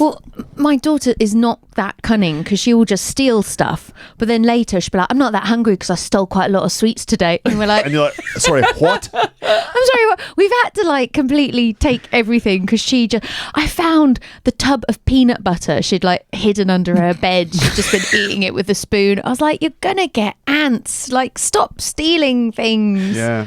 One last detail though in this Sherlock Holmes mystery. Yeah. Yeah. What about the trail of crumbs in different rooms? I don't know. I think he must have just taken and tried to find maybe a place to hide the rest of the because cake. he's carrying this cake, and those cakes do drop quite a lot of crumbs. They are. It's Yeah. phyllo pastry, whatever Yeah, you so call the it. pastry is quite flaky. So Yeah. he's got this thing, and he's going to different rooms searching for the best place to hide it. hide it. The evidence. He's gone round the everywhere, body. leaving a trail behind him until he finally found his way to a bathroom where he put it in the bin in the toilet. It was a closed, like a locked room mystery. Yeah, it really was. Yeah. It was so good because I was like, because I'd asked my wife, I'm like, did you eat some of the cake in our bedroom for some reason? She's like, what are you talking about? She's like, there's just a couple of crumbs there, not thinking about it too much, just thinking, because Louise does silly things to whatever. But then the more and more crumbs I found, I'm like, what is going? And then when I found that like half of it in the bin, you were like the crafty little exactly. Yeah. Exactly. It's got, like, oh, this is amazing. This is like Ocean's 11 type stuff. Yeah. Like that film, when you watch it the first time, you're like, whoa, that's amazing. That was, for me, it was on that level. Someone could have filmed him doing that as a montage, right? It would have been made a really good 2-minute montage of him planning and then executing the perfect crime. Yeah, kids are like that though. I remember, so my little brother Kyle, his younger sister, who we're not related, but it's the that's how. He's your half brother. He's my half brother, and technically she's his half sister. Right. Okay. So she's just some girl. She's just some girl. Yeah. But so the 2 years that I'd lived in Madrid, as I mentioned at the beginning of the podcast, the 2 years was with them. So my dad and Kyle and Mael's mum. Right. Okay. So she's kind of like your sister. Yeah, and so he was 6 years old at the time, and it was the time when like digital cameras were just starting to come out. So I had this like quite nice digital camera that I guess my dad bought me for my birthday or something, and it had gone missing. Yeah. I couldn't find it anywhere, and I wanted it, didn't know what was going on. Eventually ended up finding it under her pillow in the bedroom. And she denied everything. She was like, no, it must have gotten there in another way. Like it was like this whole like charade, and it made sense. So we're like, oh, maybe, okay. And because Kyle couldn't talk, he was 3 at the time. Yeah. So he couldn't talk, so he couldn't. She was like, oh, it's him, whatever. And then when I turn on the camera, it's just her. There's like a picture of her in front of her mirror in the bedroom, like she's taking a picture of herself. I'm like, oh, really? Well, what's this? And then she just ran out crying, be like, ah! She's been found out, and that's it. It was piled up against her. Fantastic. Kids are amazing like that. Yeah, totally. I love that. Guys, it's been a fantastic time. This has been a long one. How long have we been going? We've been going for 2 hours and 20, nearly 2 hours and 20 minutes. Is this a two-parter? No. I don't know. I think I'll just one. Whole Chuck it out there. One episode. If you're still listening to this, then let us know in the comments on YouTube, or on the website, or indeed on Spotify. Or on the website, or anywhere, with the hashtag. What's the special end of this is good. Episode hashtag? King's Cake, or evidence, or let's see, we need to have something. Farts? No, we did the farts, sneezing, we've done something about the sneeze. No, it has to be a king cake. So it's hashtag achoo. Achoo. ACHOO. Achoo. Achoo. As in a sneeze. Yeah. That is English for sneeze. That is how a sneeze is written in English. Achoo. But I feel like there's something else though that would prove that someone got all the way to the end of this story about the King's Cake. Yeah, but they would have only the way they've proven it is by King's Cake mystery. Yeah, but you could also just put hashtag I lived in Madrid. It doesn't matter if because they won't know to do the hashtag unless they've listened to this bit now. Exactly. Oh, okay, yeah. Because he's telling them about the hashtag now. That's the whole point in a hashtag at the end of the episode. Okay, then. Hashtag achoo. Yeah. Achoo. Yeah. Right back at you, listeners. Okay, to do that one. And you will automatically be Luke's favourite people since you have listened to the whole of this podcast. Yeah. And don't forget to sign up to Luke's English Podcast Premium for extra episodes that feature lots of vocabulary, grammar, and pronunciation teaching. PDFs are available. That sounded like the terms and conditions at the end of a radio advert. Like, hey, come and join using terms and conditions applying. If you've been affected by any of the issues in today's program, just sign up to Luke's English Podcast Premium in order to learn how to talk about them with better vocab. There you go. Interesting. Okay. Episode 900 done in the bag. Exciting. Thank you for having us back. Thank you for being back. Really, I really appreciate it. It's great. Taking the time to travel over here to do this. I really enjoyed it. And let's get together again at some point to do this again. All right? Absolutely. Yeah. Cool. Fantastic. Thanks, everyone. Amazing. Thank you. Cheers. Bye. Bye. Bye. Bye. I like how he's still doing the bye. I mean, Bye. After 9. Can't stop doing